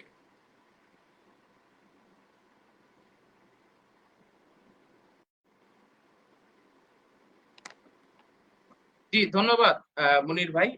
আমরা আসলে আমাদের লাইভের একদম শেষ প্রান্তে চলে এসেছি। আমরা অনেকগুলো ওয়ে ফরওয়ার্ড নিয়ে কথা বললাম। আমাদের অভিজ্ঞতাগুলো আহ, যারা ফিজিক্যালি ছিলেন আপনারা, আপনাদের অভিজ্ঞতাগুলো আমরা জানলাম। আমার একটা শেষ কোয়েশ্চেন ছিল, সেটা হচ্ছে আমাদের তরুণ স্বেচ্ছাসেবক এমডি আব্দুল্লাহ আল নাইমের কাছে। সেটা হচ্ছে ইন জেনারেলি আমরা আসলে আপনাদের এই প্যানেলে যে তিনজন আপনারা কথা বলেছেন, আহ, তাদের থিঙ্কিং থেকে আমরা যেটা বুঝতে পারছি আমাদের পলিসি লেভেলে কাজ করার অনেক জায়গা আছে, আমাদের সরকারের সাথে সম্পৃক্ততার জায়গা আছে। কিন্তু একজন স্টুডেন্ট হিসাবে আব্দুল্লাহ আল নাইম আসলে কি মনে করে এই আকস্মিক বন্যা বা যে কোনো ধরনের বা অন্যান্য প্রাকৃতিক দুর্যোগের জন্য বাংলাদেশের নাগরিকদেরকে বা জনগণকে আরো ভালোভাবে কিভাবে মানে আ এই প্রস্তুত রাখা যায় কিংবা জনসচেতনতাটা বৃদ্ধি করা যায়? এটার জন্য আসলে কি করা যেতে পারে বলে মনে করেন? থ্যাংক ইউ রাবি ভাই। যদি এখানে একটু শুরুটা এভাবে করি, আমি এখানে সবার থেকে যেহেতু ছোট, ইউনিভার্সিটি স্টুডেন্ট, তো আজকে শরীফ ভাই বা সাজাদ ভাই বা মনির জবান ভাই বা আপনার থেকে অনেক কিছু নতুন আমরা জানি, মানে জানলাম প্রফেশনাল আপনারা কি কি ফেস করেন বা বিষয়গুলি। তো একটা পরামর্শ অবশ্যই থাকবে, এরকম লাইভ যাতে আর একটু হয়, যাতে আমরা এরকম এক্সপিরিয়েন্স ভাইদের থেকে আরো অনেক কিছু জানতে পারি। আহ, যেমন আমি আজকে মনির জবান ভাই থেকে অনেক কিছু জানলাম, যে হাইজিনের বিষয়গুলি নিয়ে জানলাম। হ্যাঁ, শরীফ ভাই থেকে আছে আমরা ওয়াটার ম্যানেজমেন্টের টুকটাক অনেক কিছু জানলাম, যেগুলো আমরা একাডেমিতে পড়ি এবং অ্যাকচুয়াল ফিল্ডে কিভাবে এগুলো ম্যানেজ হয় সেগুলো ভাই থেকে শুনতে পেলাম। বা সাজাদ ভাই থেকে আমরা আফটার মানে সোশিও ইকোনমিক বিষয়গুলি থেকে অনেক কিছু জানলাম। তো একটা পরামর্শ এটাই থাকবে যে এই লাইভগুলি আরেকটু ভালো, মানে আরো বেশি বেশি করে কন্ডাক্ট হোক, বা ভাইরাও আমাদের ইউনিভার্সিটিতে আসুক, এসে ওনাদের এক্সপিরিয়েন্স প্লিজ শেয়ার করুক, যাতে এই জিনিসগুলি আরো স্প্রেড হয় ভালো মতো। এটা একটা। আর সেকেন্ড যেটা বললাম, সে যেহেতু একটা ফ্ল্যাশ মানে আকস্মিক মানে বন্যা ছিল, আমরা কেউ এটার জন্য প্রিপেয়ার ছিলাম না। আর মোস্টলি এখানে যতগুলি ভলেন্টিয়ার ছিল, আমি বলবো না 80% আগে কোনো অভিজ্ঞতা ছিল না, সে কিন্তু কোনো আইডিয়া নেই। একটা উদাহরণ দিয়ে যদি আমি জিনিসটা বুঝাই, 1/7 টাইম আমাদের ডায়রিয়া জিনিসটা খুবই মানে মরণব্যাধি টাইপ ছিল আমাদের দেশে। ডায়রিয়াতেও অনেক মৃত্যুর হার আমরা কিন্তু বাংলাদেশের প্রিভিয়াসলি স্ট্যাটাস দেখলাম। এরপরে স্যালাইনের আবিষ্কারটা কিন্তু আমাদের একদম গ্রাম অঞ্চলের রুট লেভেল পর্যন্ত আমরা জনসচেতনতা তৈরির মাধ্যমে জিনিসটা থেকে অনেকটা ওভারকাম করতে পেরেছি বলে আমার কাছে মনে হয়। তো এরকম যদি আমরা জিনিসগুলিকে একটা জেনারেলাইজ কিছু ডিরেকশন নিয়ে আসতে পারি, যে বন্যাতে কোন জিনিসগুলি করা উচিত, কোনগুলি করা উচিত না, স্পেশালি আমাদের জন্য যারা আমরা সে ভলেন্টিয়ার হিসেবে যাই, মানে আপনারা যারা ভাইরা আজকে আসেন তারা তো এই বিষয়গুলিতে এক্সপার্ট। আপনারা যদি কিছু জেনারেল গাইডলাইন্স করে দেন, খুব সিম্পলাইজ, যে যাওয়ার আগে আমরা জাস্ট একটা চেক লিস্টের মতন দেখে দিলে জিনিসগুলো আমাদের জন্য অনেক সুবিধা হবে। এই এক্সপিরিয়েন্স গুলি আপনারা যদি আমাদেরকে জেনারেল শেয়ার করেন, সোশ্যাল মিডিয়া একটা খুব ভালো প্ল্যাটফর্ম, এখন আমরা খুব সহজেই অনেকগুলি মানুষের কাছে রিচ করতে পারি। তো এই বিষয়গুলি আই থিঙ্ক আর একটু মানে আমাদের টেকনিক্যাল নলেজ গুলি সাধারণ মানে জেনারেল পাবলিকের সাথে শেয়ার করাটা আই থিঙ্ক একটু একটা বেটার অপশন হতে পারে। সেকেন্ডলি, ফিল্ড এক্সপিরিয়েন্স থেকে যদি কিছু মানে পরামর্শ দিতে চাই, যেহেতু হচ্ছে দেখা গেছে মোস্টলি আশ্রয় কেন্দ্রগুলি হয় স্কুলগুলি, প্রাইমারি স্কুল বা হাই স্কুলগুলি, হ্যাঁ, কিন্তু সেখানে ওয়াশরুম ফ্যাসিলিটিস গুলি খুবই মানে সাফিসিয়েন্ট এক। দ্বিতীয় বিষয় যেটা হচ্ছে মানে খুবই নোংরা জাতীয় কিছু, এবং 100-200 মানুষের জন্য অ্যাকচুয়ালি 3-4টা ওয়াশরুমটা সাফিসিয়েন্ট হয় না। তো যখন স্কুলগুলি ডিজাইন বা প্ল্যানিং করা হবে, সেই জিনিসগুলি একটু মাথায় রেখে করা হয়, যেহেতু বন্যাতে ফার্স্ট আশ্রয়কেন্দ্র হিসেবে ওইটাকেই ইউজ করে আর কি ম্যাক্সিমাম পিপল, আমরা যেটা দেখলাম রিসেন্টে। এটা একটা হতে পারে। আর যেটা মূল মনে হলো সমন্বয়তা, মানে এখানে জিনিসগুলিতে আমরা ভলেন্টিয়ার হিসেবে অবশ্যই আছি, বাট একটা লিডিং রোলে আমরা হয়তো এখানে গভর্নমেন্টকে দেখার কথা, সেইভাবে আমরা হয়তো এবার দেখি নাই। তো পাশাপাশি যে এনজিও গুলি আছে আমরা মানে জানি অলরেডি, ভাইরা আরো বলতে স্পেশালি বলতে পারবেন যে স্পেশালি কোন এনজিও কি কাজ বা অন্তর বুঝি না, বাট একটা যদি লিডিং রোল থাকতো, যে ওনারা গাইডলাইন্স দিলেন আমরা ওভাবে ফলো করলাম, তাহলে কিন্তু জিনিসগুলো অনেকটা গোছানো হইতো, অনেক ফাস্ট হইতো। এই একটা জিনিস একটু মানে মিসিং ছিল আমাদের সমন্বয়ের জনতা, বাট ওখানে সব সেক্টরের মানুষরাই মানে কাজ করেছেন। তো ওনারা লিড দিলে আই থিঙ্ক জিনিসটা আরো সুন্দরভাবে আমরা করতে পারতাম। তারপরও আলহামদুলিল্লাহ, আজকে লাইভটার জন্য প্লাস আপনাদের থেকে অনেক কিছু শিখলাম, আমরাও এগুলো স্প্রেড করবো। এবং পাশাপাশি আপনারাও যদি আমাদের স্টুডেন্টদের সাথে একাডেমিক অ্যান্ড প্রফেশনাল যদি একটা ভালো রিলেশন হয়, যে আপনাদের রিসার্চের দিকগুলি, এই বিষয়গুলি নিয়ে যদি রিসার্চের দিকগুলি আরো বাড়ে, আই থিঙ্ক ফিউচারে আমরা আরেকটু প্রিপেয়ার থাকতে পারবো বিষয়গুলি নিয়ে, আর একটু আমাদের জেনারেল লেভেলের নলেজগুলি আরেকটু ভালো মতো স্প্রেড দিতে পারবো। Thank you. Thank you Naim. আমি আসলে অনেক ধন্যবাদ জানাচ্ছি স্টুডেন্টদের পক্ষ থেকে তুমি এই প্রোগ্রামে জয়েন করেছো। আমি আসলে আর এই প্রোগ্রামটিকে খুব বড় না করে ক্লোজিং রিমার্কসে চলে যেতে চাই। যদি ক্লোজিং এর জন্য শরীফ ভাই কিছু বলতেন।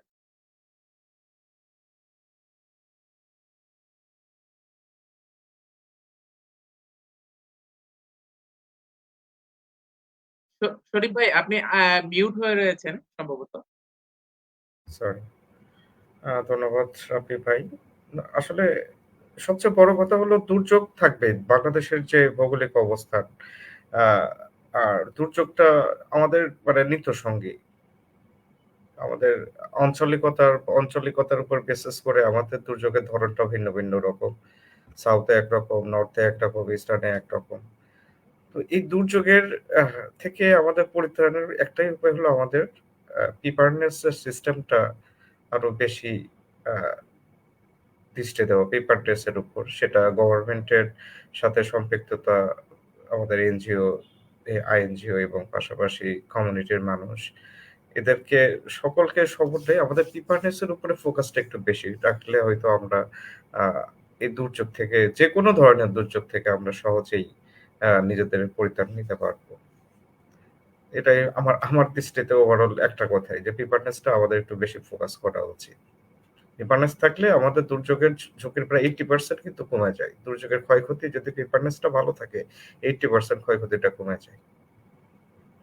ধন্যবাদ স্যার। থ্যাংক ইউ শরীফ ভাই, থ্যাংক ইউ। আমি চলে যাচ্ছি সাজেদ ভাইয়ের কাছে। যদি আজকের লাইভের ক্লোজিং কোনো রিমার্কস থাকে, প্লিজ সাজেদ ভাই বলবেন। ক্লোজিং হিসেবে বলতে চাই যে ওভারঅল এই রেসপন্স থেকে আমাদের যে লার্নিং আছে সেটা হচ্ছে মানুষের পাশে দাঁড়ানো শিখে গেছে, মানুষ মানুষের পাশে দাঁড়াচ্ছে এবং দাঁড়াবে আগামী দিনগুলোতে। গভর্নমেন্টের দিক থেকে আমরা যেটা আশা করি যে গাইডলাইন, যে কোঅর্ডিনেশন, নাইম ভাই যেরকম বলছিলেন যে লিডারশিপটা দরকার, সেই জিনিসটা আমরা দেখতে চাই। এবং সাধারণ মানুষ হিসেবে হোক, অর্গানাইজেশনের পার্ট হিসেবে হোক, যেভাবে আমরা থাকার সেভাবে আশা করি মানুষ আগামী দিনগুলোতে এভাবেই কাজ করে যাবে। প্রিপেয়ারনেসের কোনো বিকল্প নাই। প্রিপেয়ারনেসটাকে আমরা যত বেশি গ্রাসরুট লেভেলে নিয়ে যেতে পারবো, যত বেশি আমাদের পড়াশোনার মধ্যে, মানুষের সাধারণ আলোচনার মধ্যে, চায়ের আড্ডাতে অথবা দোকানঘাটে যত এইভাবে আমরা সাধারণ করতে পারবো, এগুলোকে মানুষের কাছে নিয়ে যেতে পারবো, তত আমরা বেশি প্রিপেয়ার থাকবো। এবং প্রিপেয়ারনেস যদি আমাদের প্রপারলি থাকে, আমরা বিশ্বাস করি যে সিচুয়েশন যেটাই হোক, আমরা অ্যাটলিস্ট ক্ষয়ক্ষতির পরিমাণটা কমে নিয়ে আসতে পারবো এবং এটাকে আমরা কুইকলি আর ইফেক্টিভলি ওভারকাম করতে পারবো। থ্যাংক ইউ রাবি ভাই আজকের এই আলোচনার আয়োজন করার জন্য। Thank you, thank you. Monir ভাইয়ের কাছে চলে যাচ্ছি আপনার ক্লোজিং রিমার্কস এর জন্য। ধন্যবাদ সবাইকে। মূলত হচ্ছে যে একটু আগে বলেছিলেন যে পলিসি লেভেলে আমাদের কাজ করার যেটা আছে, বিশেষ করে আমরা জানেন যে আমরা বিশেষ করে আমাদের ট্রান্স বাউন্ডারি রিভার, এখানে কিন্তু মূলত আমাদের বিশেষ করে কোঅপারেশনের জায়গা উচিত, মানে আরো মোর করা উচিত, বিশেষ করে জয়েন্ট রিভার কমিশনের সাথে। এই জায়গাটায় আমাদের মধ্যে কাজ করারই আছে। আর সবচেয়ে বড় পরিসরে সবাই অনেক কিছু বলেছেন, আমি একটু বলবো যে আমাদের এই বিশেষ করে ফেনী এবং নোয়াখালী এবং কুমিল্লা বলি না কেন, এই জায়গাটাতে হচ্ছে কোঅর্ডিনেশনের জায়গাটা কিন্তু আমাদের আর স্ট্রং করতে হবে। যেমন আমি লাস্ট থার্সডেতে হচ্ছে যে একটা ওয়ার্ড সেক্টর মিটিংয়ে বসেছিলাম, যেটা বাট ওখানে একটা ফরম্যাট দেওয়া হয়েছিল কে কিরকম সাপোর্ট করছে। দেখা যাচ্ছে যে অনেকের ইনফরমেশন মিসিংটা হলে সবচেয়ে বড় যেটা হচ্ছে কি, আমার হয়তো বা ডুপ্লিকেশনের জায়গাটা থাকবে, এখানে ডুপ্লিকেশন থাকবে। কারণ আমি যদি কোথায় কাজ করছি এই তথ্যটা না দিই, তাহলে যার যার মতো এখানে কাজ করি, তাহলে কিন্তু ওই দেখা যাচ্ছে যে আমি এক জায়গায় যাচ্ছি, আবার অন্য একজন এসে একই জায়গায় যাচ্ছে। তো এই কোঅর্ডিনেশনের জায়গাটা মনে হয় আমাদের একটু স্ট্রং করা উচিত। তো এমন হচ্ছে বা ডে বাই ডে এটা ইমপ্রুভ হচ্ছে, বাট যত দ্রুত এই জায়গাটা ইমপ্রুভ হবে, আমাদের মনে হয় আমাদের কাজটা আরো সবার জন্য সহজ হবে। ধন্যবাদ। থ্যাংক ইউ, থ্যাংক ইউ সবাইকে। সো আজকের লাইভের মূলত পরামর্শের দিক থেকে যদি আমরা বলি, আমরা আপনাদের থেকে যেটা বুঝতে পারলাম, আমাদের আর্লি ওয়ার্নিং সিস্টেমটা আরো স্ট্রং করতে হবে। এই এরিয়াগুলোতে আর্লি ওয়ার্নিং সিস্টেমের অভাব রয়েছে, সেই জায়গাগুলোতে আমাদের কাজ করতে হবে। আমাদের প্রিপেয়ারনেস নিয়ে কাজ করতে হবে। আমাদের পলিসি বা অ্যাডভোকেসি লেভেলে যদি কোনো চেঞ্জ দরকার হয়, সেই জায়গাগুলোতে কাজ করতে হবে। মোরওভার আমাদের ইয়ুথ, স্টুডেন্ট এবং সর্বোপরি সকল মানুষের এই বন্যা শুধু নয়, যে কোনো ধরনের প্রাকৃতিক দুর্যোগ মোকাবেলা করার জন্য যে মিনিমাম যে একটা জ্ঞান রাখা দরকার, সেটা নিয়ে কাজ করতে হবে। তো আপনাদের প্যানেলের সবাইকে আমি অনেক ধন্যবাদ জানাচ্ছি। আমার ভিউয়ার্সদেরকেও অনেক ধন্যবাদ জানাচ্ছি। হয়তোবা দেখা হবে সামনে কোনো লাইভে অন্য কোনো টপিকস নিয়ে। সেই পর্যন্ত ভালো থাকবেন। শুভরাত্রি। আসসালামু আলাইকুম।